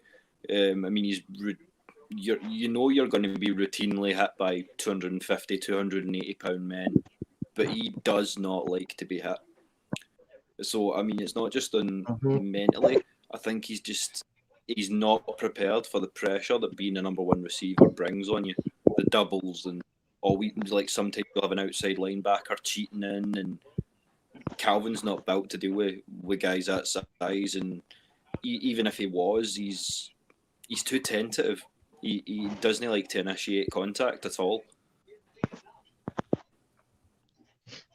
Hey man, I don't know if I'm speaking for everybody. I'm just speaking for myself. I hope after the way this season and this past off season went, that as far as wide receivers, we looking at LSU, Ohio State, Georgia, and Florida, because we got these last two roll tide receivers. You got somebody lying and stealing money from us, and the other one faking illnesses out here because he don't want to be held accountable, bro.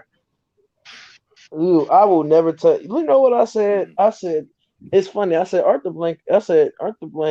Whoever and Terry Fontenot, Arthur Smith. We will never touch an Alabama receiver again. I hope we don't. I don't think we'll ever touch an Alabama wide receiver again. I think it's at a point now where we have seen two of them just basically shit on the franchise. In the same year, bro. Yeah, I wouldn't dare even go scout at Alabama. All them guys they get out, and they all built the same. I don't think anybody realizes Alabama just literally puts out the same person every other year. I want people to go watch Jalen Waddle, go watch Devontae Smith, and then go watch Calvin Ridley. I was saying something. I said something at the beginning of this season, and I think it flew over people's heads. I said, go look at those Alabama receivers, and go look at Calvin Ridley's wide receiver class. All of those are the OGs. All of those guys that came out that year with Calvin Ridley at Alabama, those are the OGs. Jalen Waddle, Devon, all of those guys are just the recreations of them, literally and truly. They're literally recreations of those guys. Alabama had Julio Jones, Amari Cooper. They had a whole bunch of big receivers before they had little receivers. Mm-hmm. They literally just make carbon copies and they throw them in the league. All of their receivers come out with the same type of everything. It's so crazy. I think people don't notice that. They make carbon copies. Next year, look, running backs. All they running backs big. All they running backs fast. All they running backs look, Derrick Henry was the biggest one. But look, Mark Henry was big when he was in college. Mark Henry. Don't you say nothing. Don't you say nothing. I meant Mark Ingram. Somebody gonna get their ass kicked.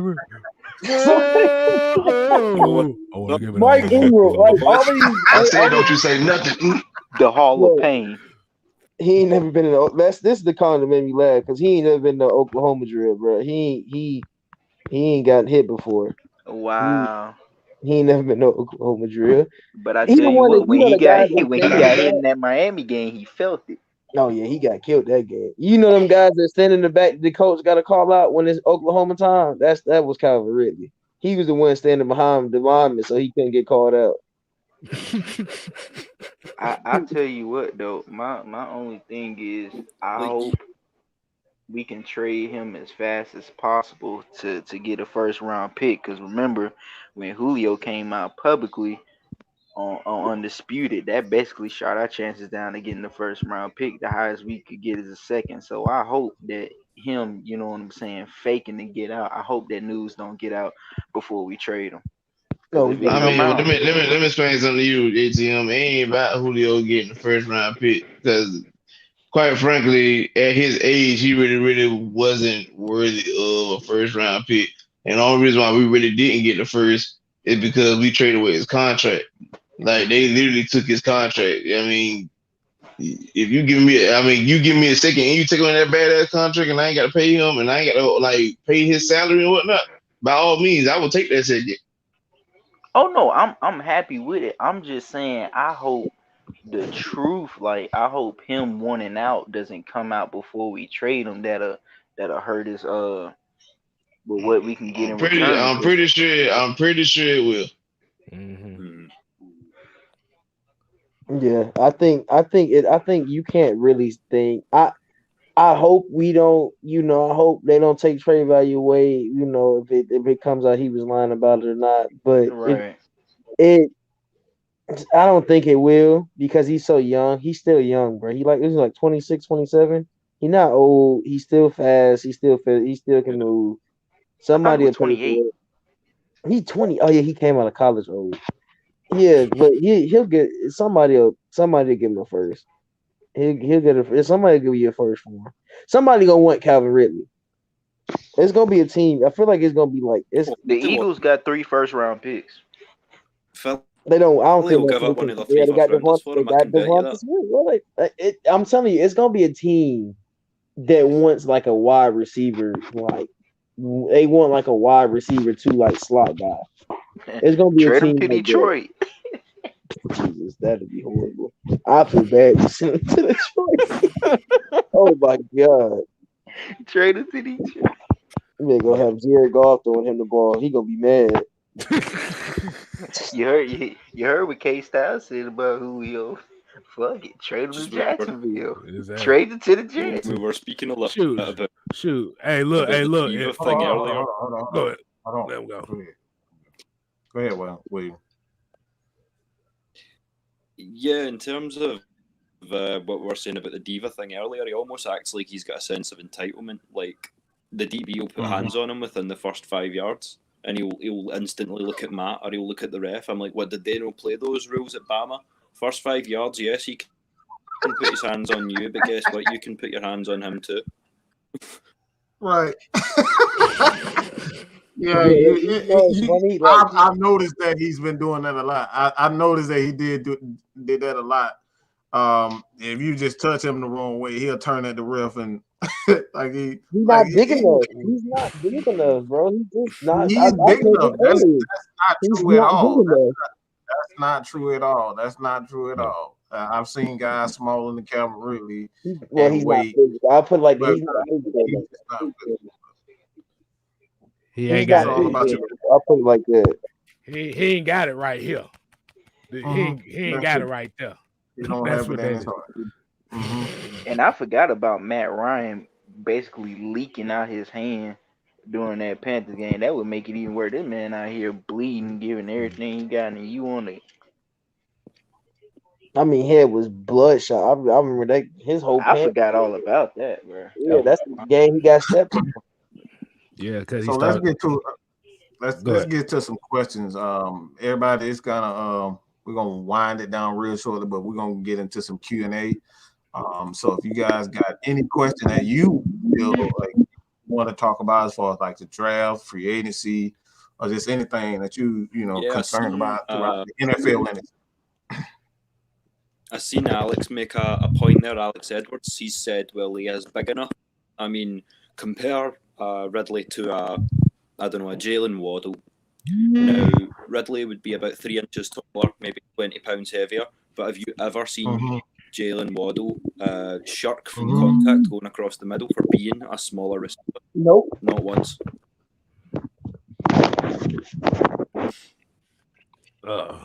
I got a question for y'all. Is it that we drafted the wrong wide receiver from Alabama, or is it all Alabama wide receivers that can act like this? We shouldn't have never drafted really in the first place. We needed defense that year, bro. Yeah. You're right. You see that face right there, like. Or you could have traded back. Yeah, I would. But I mean, if you think about it, it really wouldn't matter because we still had Thomas Dimitrov drafting. So,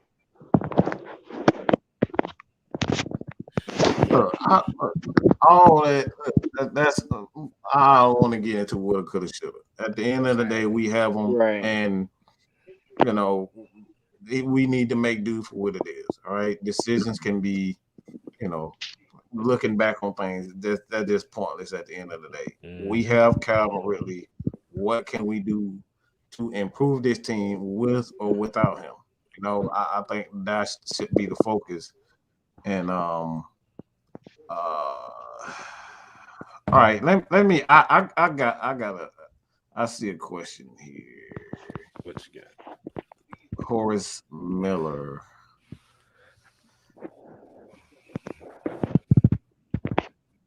Do we build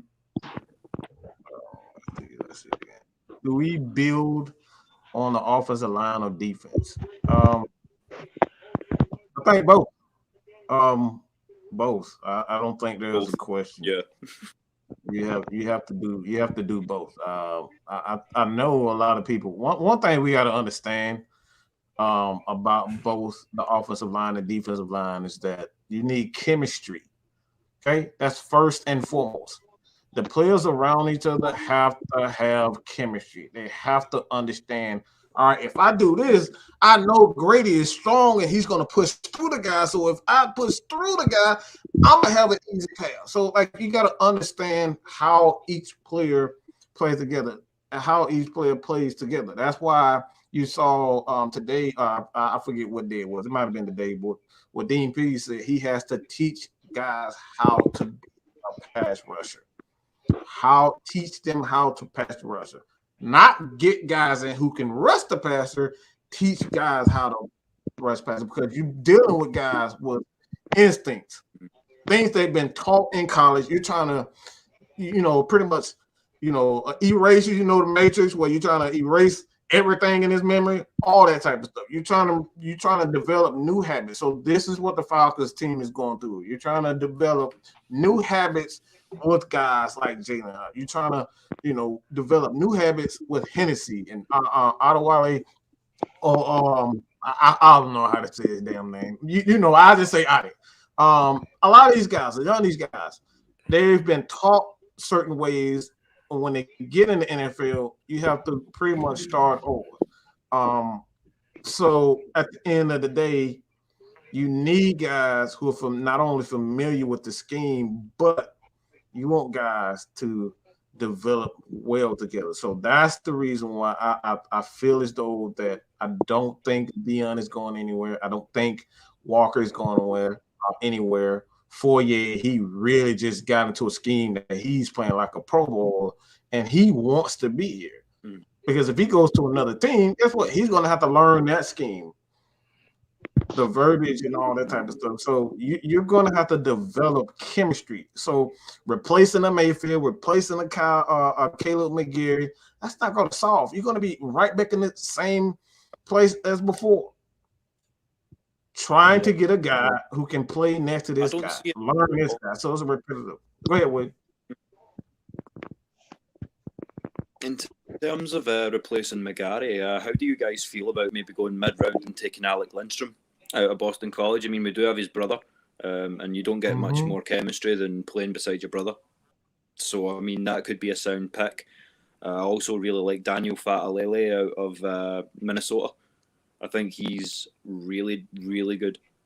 So, I mean, Matthews is passable, but, I mean, you bring in somebody with the size of a Fatalele, you could almost move Matthews across to right tackle, have Hennessy at centre, and then have the Lindstrom brothers playing the two guard positions, maybe. I mean, it's all conjecture at this point, but I reckon that sounds pretty solid to me. I like it. I like it. At some point, you're going to have to look for a tackle anyway, because we don't know with Gano if he's going to be back, if he's going to be the same player. So you're going to have to draft a tackle regardless at some point. So, like, I'm not against it at all. We need depth on the offensive line, defensive line. So Lindstrom, I think that'll be a natural. Because obviously they know each other and they know their strengths and weaknesses being brothers. And, again, that chemistry. You know your brother. I'm playing with my brother in the backyard, playing football, basketball. I know his tendencies. So, you know your brother better than anybody. So I think that's something I would look into. You actually saw that with New England with the Mayweather, McCourty. Those guys, safety and cornerback. I like that. I got a hot take for y'all. I got a real hot take. When we was talking about D line and O line. Oh, here we go. Y'all know I play center. Y'all know I love my heavy set boys up front protecting the quarterback. Y'all know I'm gonna say something and y'all gonna call me crazy. But that D line is a different monster compared to that O line. Like Dean P said, you got to teach guys D line. O line, you have learned the same kick step, drop step, pull, twist, combine, all of that stuff since you was in Little League. Now all you've had to do since in Little League was sharpen your tools. That's all O line has been, is sharpening tools. Every time you go up, they're gonna teach you a little bit, it's not a lot more techniques you can push in O line because they made online literally obsolete. You can't even guard nobody the wrong way or you gonna get a flag. It's so stupid, but we ain't gonna get into that. Like I have such a hatred to refs that call flags on centers that move. I hate them so much because it's such a dumb call. You can't sit like that for 10 minutes because you're getting 12 different snaps and think you ain't gonna move the ball once. But we're not gonna get in all of that. It's so stupid, bro. But that D line, you got so many responsibilities. Same thing with O line, but you got so many different more responsibilities on D line. How y'all think Marlon Davidson got that pick six? It was just him reading. It was literally just him reading. Like that D line, you got to learn screenplay. You got to learn when the O line pulling that you can't feel. If you feel the gap, you got to make sure you feel the gap the right way. Because if you get blown off your feet, you're gonna be looking down. It's stuff like that. You gotta learn how to squeeze. You gotta learn how to move this way. If it's a screenplay, you know it's a screenplay. You supposed to sit because you know the old line done left you hanging and you standing there like what you supposed to do when you rushing the quarterback and it's a screen. It's a lot of stuff. It's a lot of little intricate stuff. People think D line is just running up the field and tackling somebody. That's not what D line is. D line is is reading your keys. I wish they had an angle of a D lineman's eyes for the whole play, for a whole play. Because I promise you, you got three different keys at O line, at D line. You got weights, you got a lot of keys you got to read in a matter of 5 seconds, especially if it's a play action. Because you like if in a play action play as a D lineman, you rushing up field thinking this, you trying to fill a gap, and then you got to go into your pass rush. It don't matter what you play DN or D tackle. It's a lot of intricacies. Like so, say it's an inside zone play action. Okay, I'm thinking I'm finna, I felt my hole right. And because the lineman, he done kick step, and you like, bro, what you doing? It's supposed to be a run play. And then now you sitting there confused, and he got his hands on you. It's stuff like that you have to realize and watch. Like, if you watch, I want people to go watch one-on-ones. Like, if y'all go watch the Senior Bowl, you go watch the All-American game. Go watch those O-line one-on-ones. Don't go watch the running back and linebacker. All the little fancy one, all the little skinny guys that can do all those special moves. Watch them big heavy set boys go one-on-one with each other. Because that is a dog fight every time. And if you get blown up, don't get pancaked. Because I promise you, 20 people standing there. Oh boy, your ass get pancake, boy. You about to hear about that right there. Bro, you gonna hear that. We used to do pass pro. Don't get blown up on pass pro. If you don't get 5 seconds, and you don't let you get held. Don't hold nobody, bro. And that's why I say it's hard. It's hard to be an O lineman, but it's a lot more learning to be a D lineman. It's real hard to be an O lineman because the rule book.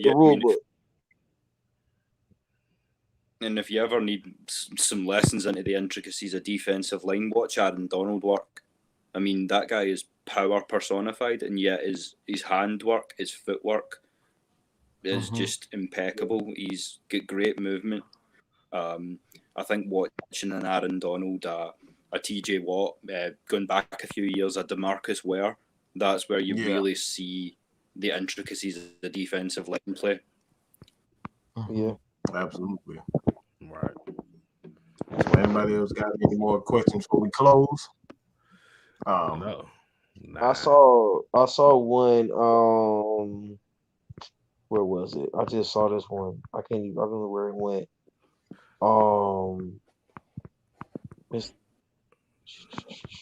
It's above this one. Well, the Calais Campbell question. I think somebody asked something about the draft. I think he was asking like the wide receiver we should take. We're not gonna take a wide receiver round 1. I don't think. Don't. We don't know that. We don't know that. I said I don't think. Look, Mike. I said I don't think. No. You said no. We're not going. Right. In my opinion, that ain't true. All right, we don't know what's true. The season is yet to be over. We don't know. I got a question. What do you want? What do you want us to draft? I don't want. It's not about me. I'm talking about looking at the team, because if Calvin really comes back, then no, we possibly can't. But if he isn't there, there's no way we can. Mike. There's no. We don't know that. That's what I'm saying. We don't know. They could very well work things out. We have no idea. All right, we're giving our personal opinions on things. So this is what we do. We cover all bases around here. We cover all bases. This is about getting things the proper way. Because if we sit up here and say, all right, there's definitely no way we're getting wide receiver, and then here we go. They trade down, they pick up a few picks, and then use those picks to come back into the draft. It's like we've seen this before in the NFL. We've seen this. We've seen New England do it. We did it with Caleb McGarry. Yep. Nobody saw that. Nobody saw us trading back into the first round and getting Caleb McGarry. So those are the reasons why I say that. So don't. I just like to give everybody every aspect, not just one. Yeah, I get what you're I saying. say he gone.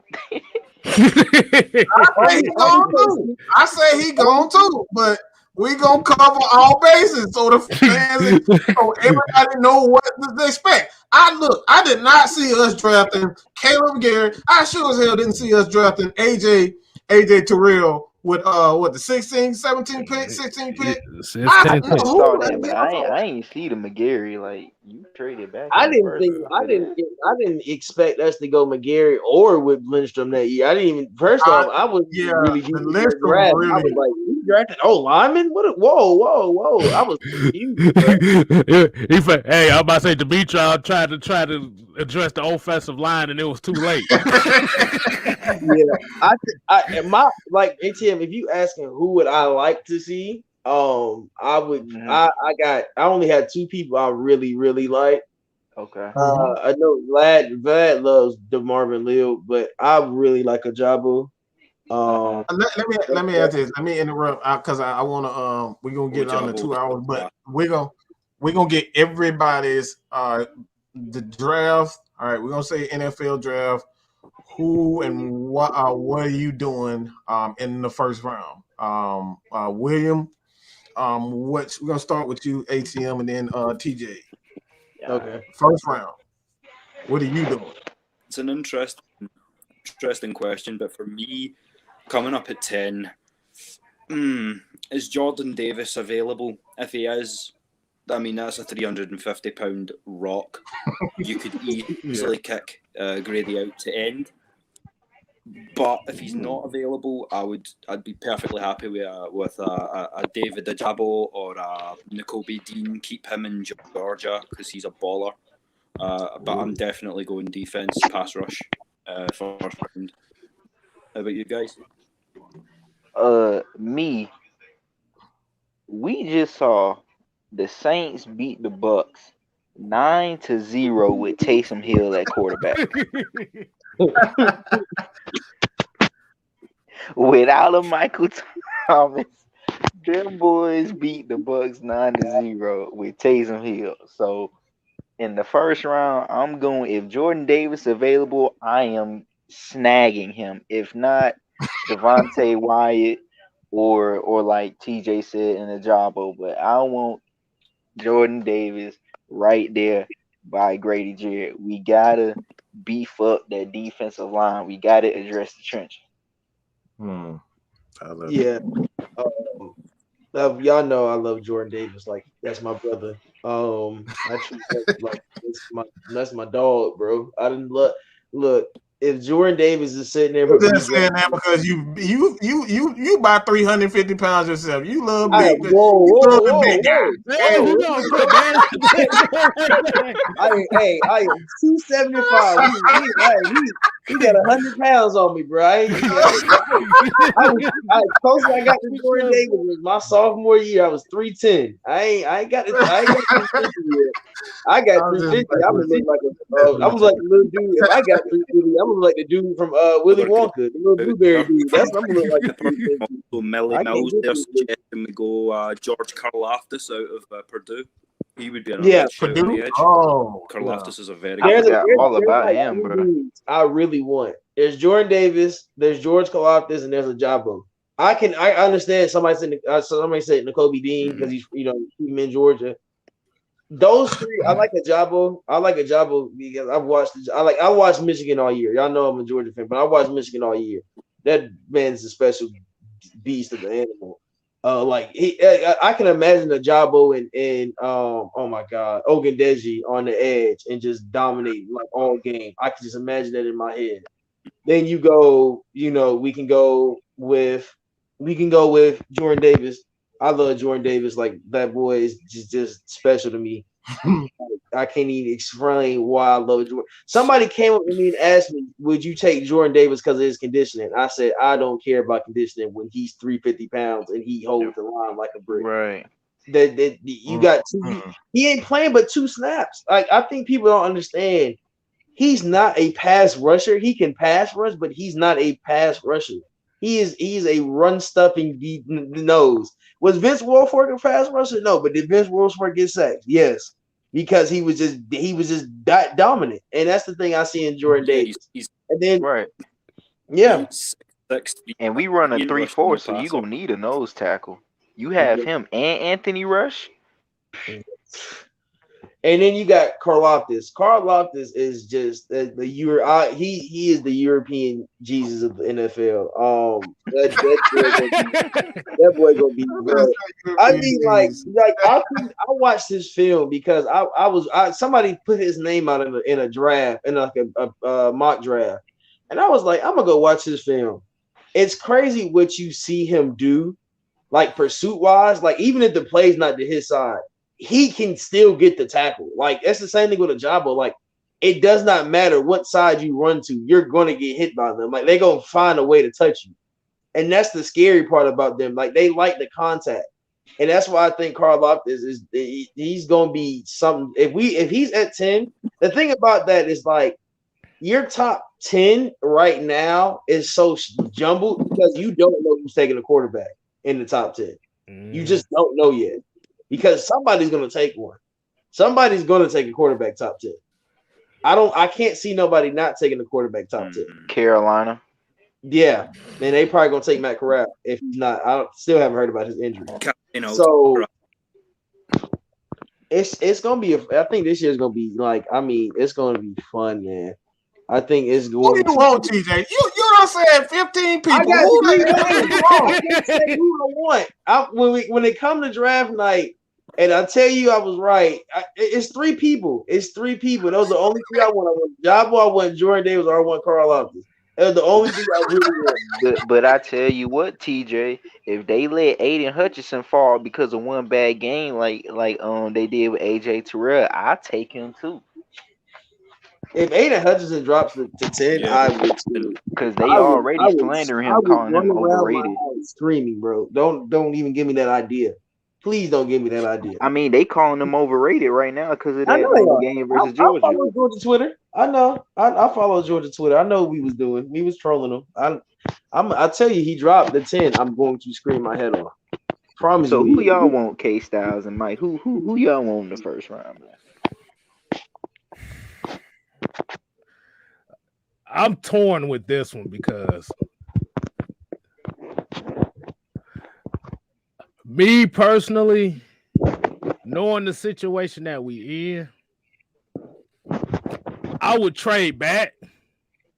But like I said, because for some reason, I like if you talking about Jordan Davis, I kind of have a feeling Jordan Davis is going to drop in this draft. I have a feeling that he might drop. He might not drop too far down, but it's going to be out of that top 10. So, if that's the case, yeah, Jordan Davis. I don't really, like I said, I like a Jobo too, but there's another guy that I'm keeping my eye on that is very, very interesting to me. What's his name? Devin Lloyd. Oh yeah, out of Utah. Yep. Oh yeah. Yeah. That boy big too. That boy big too. Yeah. So you can also look at secondary as well. I mean, look at Sauce Gardner out of Cincy. I mean, there's some great corners as well. It's a pretty deep draft all around.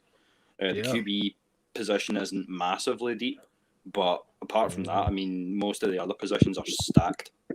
Right. I was gonna ask y'all about Sauce Gardner after Mike tells us who he wants in the first round.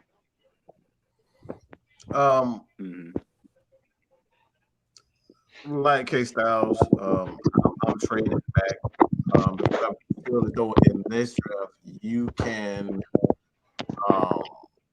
can get multiple edge guys in this draft. So you're not going to be able to replace a Jordan Davis in this draft. You're just not going to get a guy 350 with that athleticism of a nose tackle. Like I want people to get in the habit of looking at what they are and not what they could possibly be. He's an athletic. He's a nose tackle. Okay, got to understand with Jordan Davis. He's a nose tackle, but he's one of the most athletically gifted nose tackles there's ever been. It reminds me of a Vince Wilfork. He was massive, but he was a massive.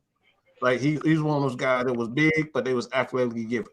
Kevin Williams, another guy. Those Williams boys in Minnesota. You know, they big, but they were athletic. So I can't. If you want to get the most out of his defense, I think you have to get a guy like Jordan Davis that's going to protect the linebackers, keep Debo clean, keep Oye clean, keep Walker clean, and let Grady Jarrett just do what he does best, and that's get in the backfield and get after the passer. That's what you need. You need a guy that's going to be an asset and going to, you know. Mucho's said as well, another example that perfectly exemplifies what you've just said there. Calais Campbell, that is a giant human being, but he can move that. He can move that bulk. Isn't he a free agent in the offseason? Who? Calais Campbell? He is. We could do worse than bringing him in, to be honest.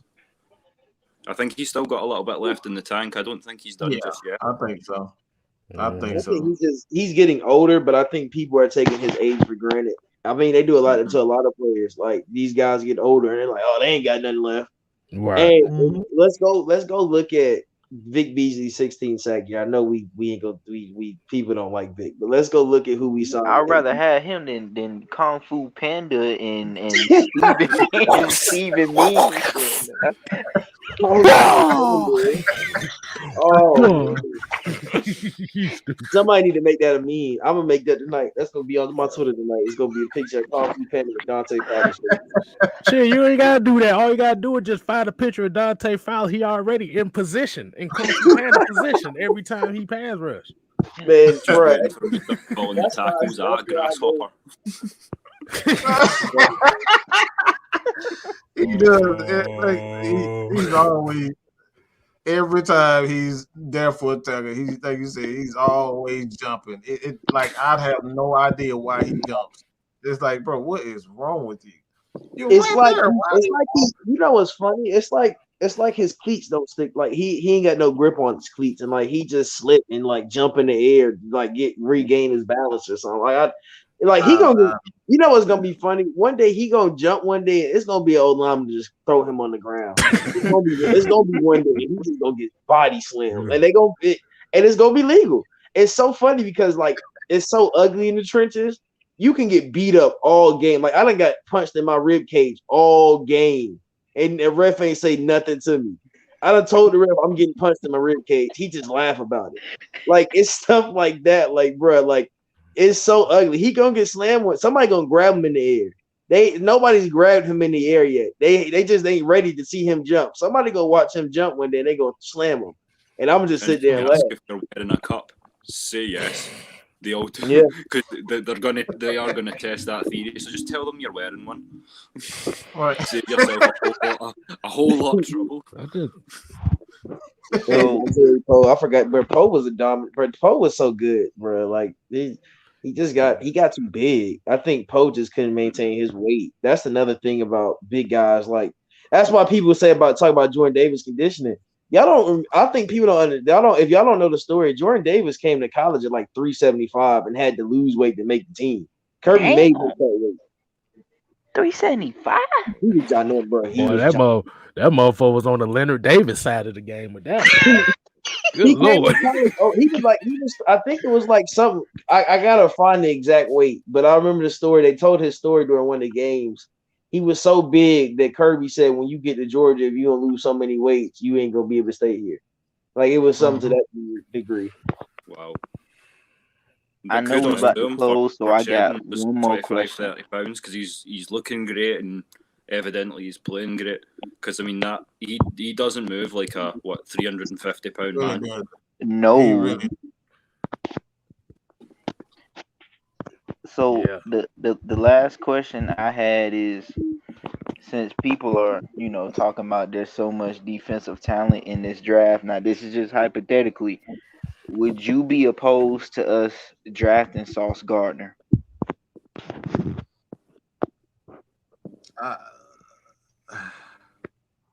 I will only say yes because of the money issue.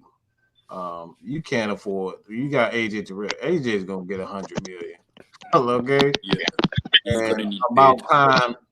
Yeah, about time you Sauce is really becoming to his own. If he becomes a top corner,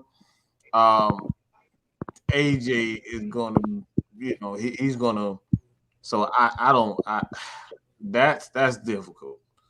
You're definitely you're gonna need a guy like that's gonna be a compliment to Terrell and a guy like because in this league you can't keep two good corners. Can't keep two good corners. So you're gonna need rotational guys that's gonna be able to. Well, on the subject of rotation, I mean, Isaiah Oliver hasn't played too badly this year. Even if you want to play him as more of a kind of nickel and dime package sort of guy, I reckon he can definitely contribute. So this was written, but I think he's talking about far as more as outside because the only team that I can think that have two good outside corners are the Ravens, and that's with Marlon Humphrey and Marcus Peters. But Marcus Peters, he hurt for the season. Yeah, they haven't paid. That's only because they haven't paid Lamar yet. So one of those guys gonna have to go, right? Because Lamar about to get broke. He about to be broke something proper. So he's about to get about $200 million. So again, like I like the idea, but the money in the NFL it dictates how you can build the defense because it's an offensive driven league. And most of the offensive players get paid a lot of money. So it's like having two good corners in the league when we need a pass rush on top of it. I just don't see us drafting Sauce. I would love it if he falls into the second round. That's perfect for us. Then you go after him. But Sauce is good. He's a first rounder. That dude is a first rounder. Yeah, he going. It's funny they have him ranked number 5 though. Like that's the wild thing about it. Like he's ranked. Mike done told y'all about them PFF grades. Yeah, that's the thing. So this is a quote from 2019. This is Kirby Smart talking about Jordan. He said Jordan comes and works cardio more than anybody else we've got. This is when this is his sophomore year. This is when they say he was because they were saying he was struggling with his weight. I mean, he had a back. He got hurt when he played in the Sugar Bowl, but he hurt his back before the Sugar Bowl. But he was struggling with his weight his whole career, basically.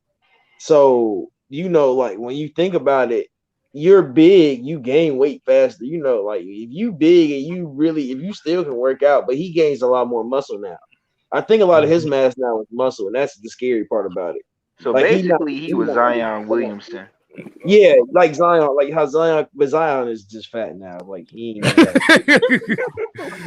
Zion ate it. He's about to eat his way out the league.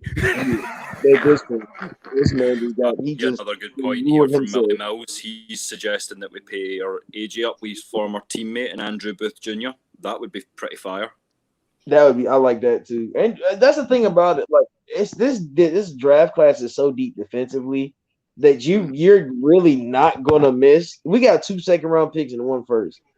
Really and truly, if we go defense 3 players and we draft and this what we saw last year, like that draft class last year, all those guys have performed at least once or twice this year. And we know Kyle Pitts is always gonna perform, but like even the later round picks have performed to a point where we're like, okay, those guys are solid. So imagine what'll happen if we go in this draft with another good draft class, right? With money. That's how I put it. With the 3 first, the 3 picks in the early rounds, I would probably, if it was me, I did a mock draft recently. I mean, I took Jordan Davis round 1, Nakobe Dean with my first pick in round 2, and then Daniel Fatalele. I think we really need to bolster that offensive line, but we definitely need to get some more bodies that can ball on that defense. Foye is great, Terrell's great. We've got a few players that could be something with a little bit of work, but defense is where we need to make the biggest adjustments, I think, and then maybe look at a tackle before it gets too late. Yeah, you're right at that point because we don't know how long Jake got. We really don't. Exactly.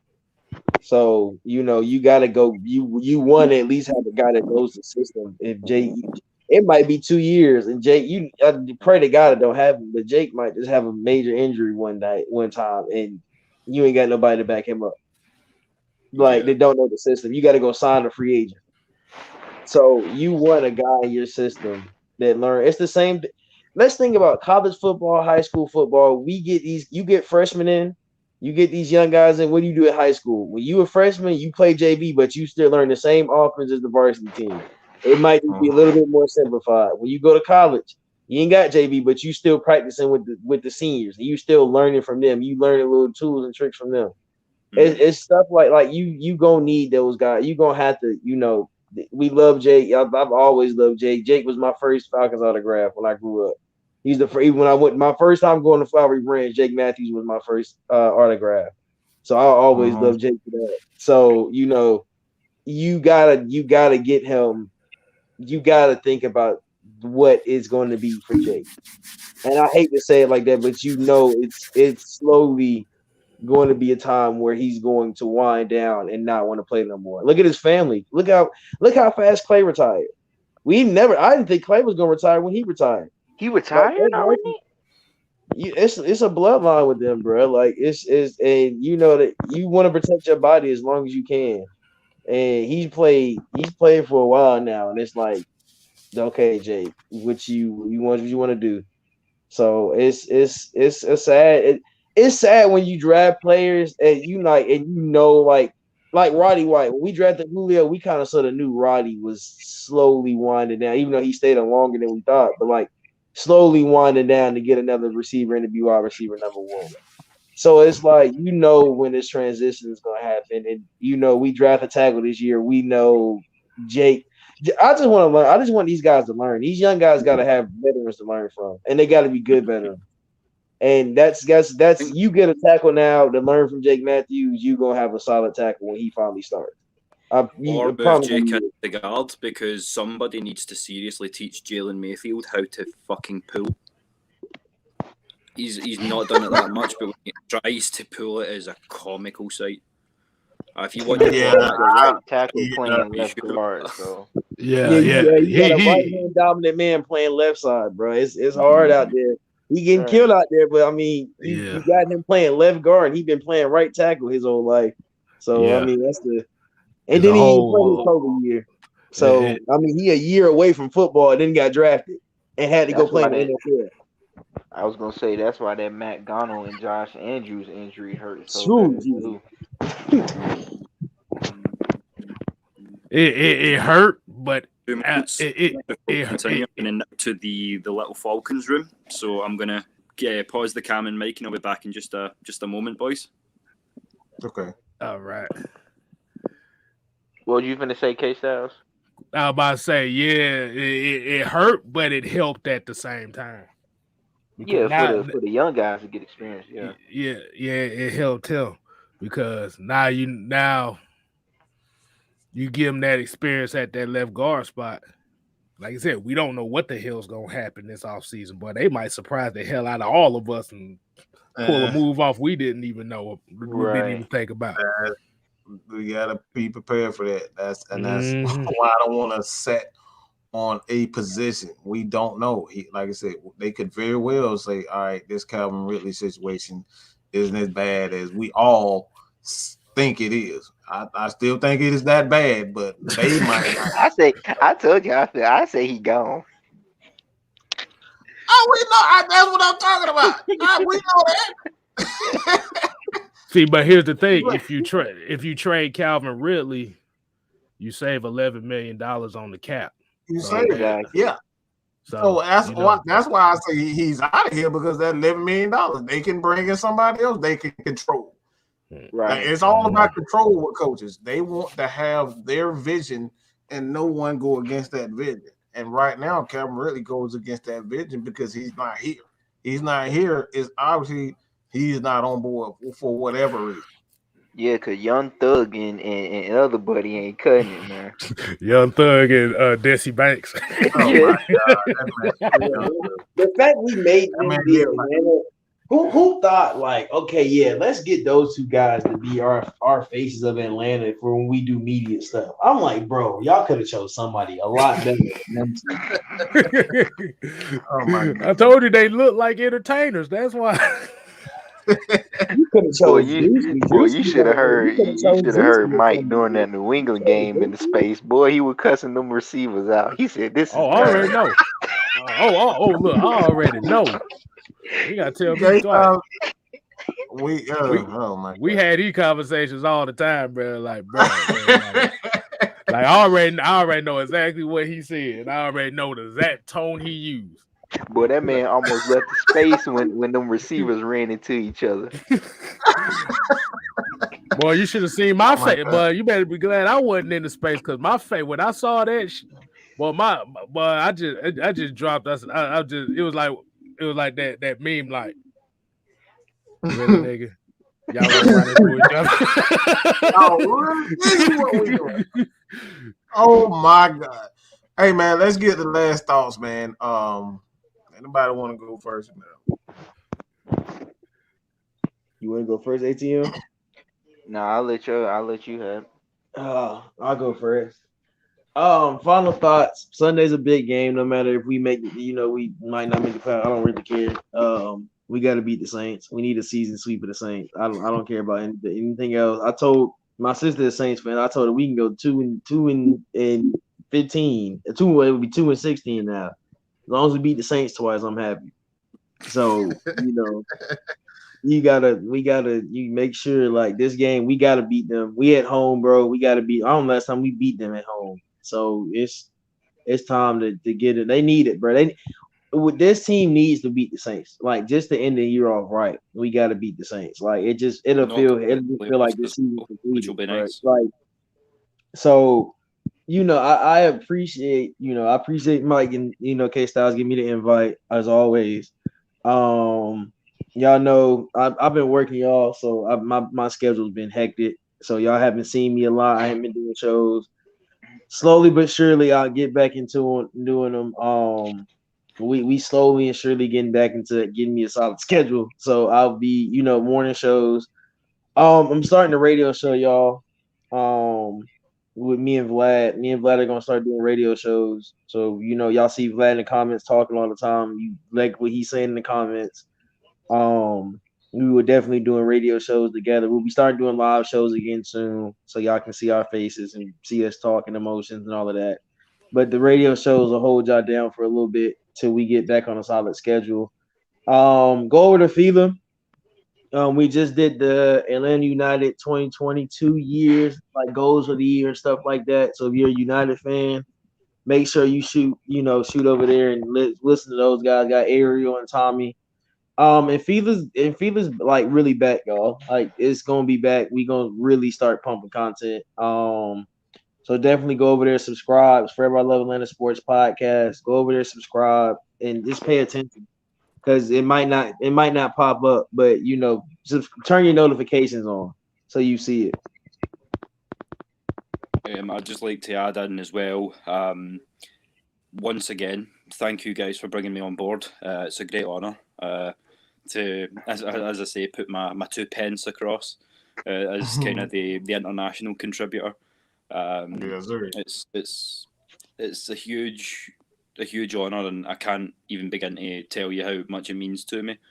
I'd also like to take this opportunity to thank. I've kind of brought 3 families together, as it were, tonight. So my friends that have come in from the other channels that I represent. So anyone who's here from Sports Live in the ATL or the Northwest Sports Fanatics for life, brother. Thank you very much for coming out, for supporting us. Thank you. We appreciate you, bro. Definitely appreciate it. ATM? Well, I just want to thank you, Mike and K Styles, for allowing me to jump on the show with y'all again. It was nice to talk football with you, Mr. William Waddle. And for those in the comment section that are unaware, make sure you keep Miss Maggie T in your thoughts and prayers, and make sure y'all subscribe to Six Man K Styles, right? Yeah. How many what we on the road to? We on the road to 600. Well, we on the road to 1,000. We gonna get 1,000 this year, Dan. Okay. We getting 1,000 this year. But I'm about 442 away from that right now. We'll Okay, so your boy up when you get 441. I want the rubber being that 1,000th sub. Oh Lord. 441. I definitely appreciate that, man. So like I said, make sure y'all support Miss Maggie T, support K Styles, Twisted, Utah Sports, Mad Mike Sports, AFN, Fila, and also follow all of us on Twitter. If you want to see some receipts and stats, follow me on Twitter at ATM0534. ATM the receipt, man. And let's bring these broomsticks out and sweep these ain'ts, man. Absolutely. Right. Well, let me say this real quick. Again, I want to say this. We have all the respect in the world for anyone suffering with mental illness. I want to make that clear.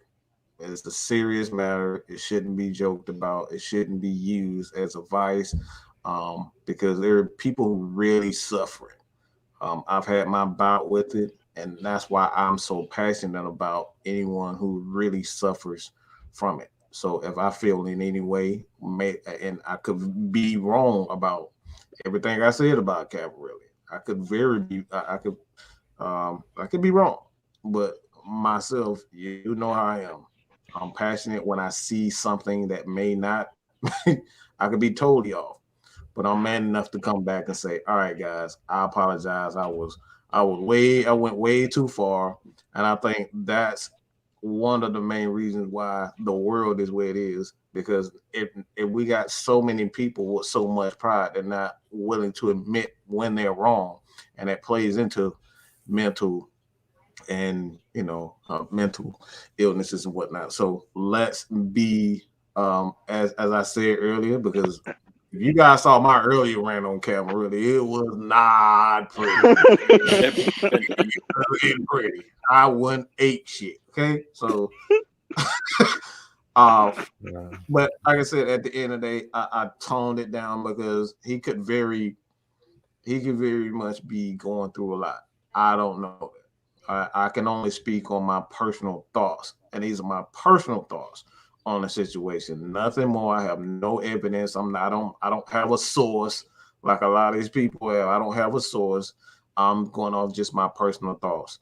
But again, we are we have channels. We've done shows, Kevin and I, where we're talking about CTE. We're talking about, what athletes, wrestlers, people, people that actually are, they are rugby players. I don't think a lot of rugby players get.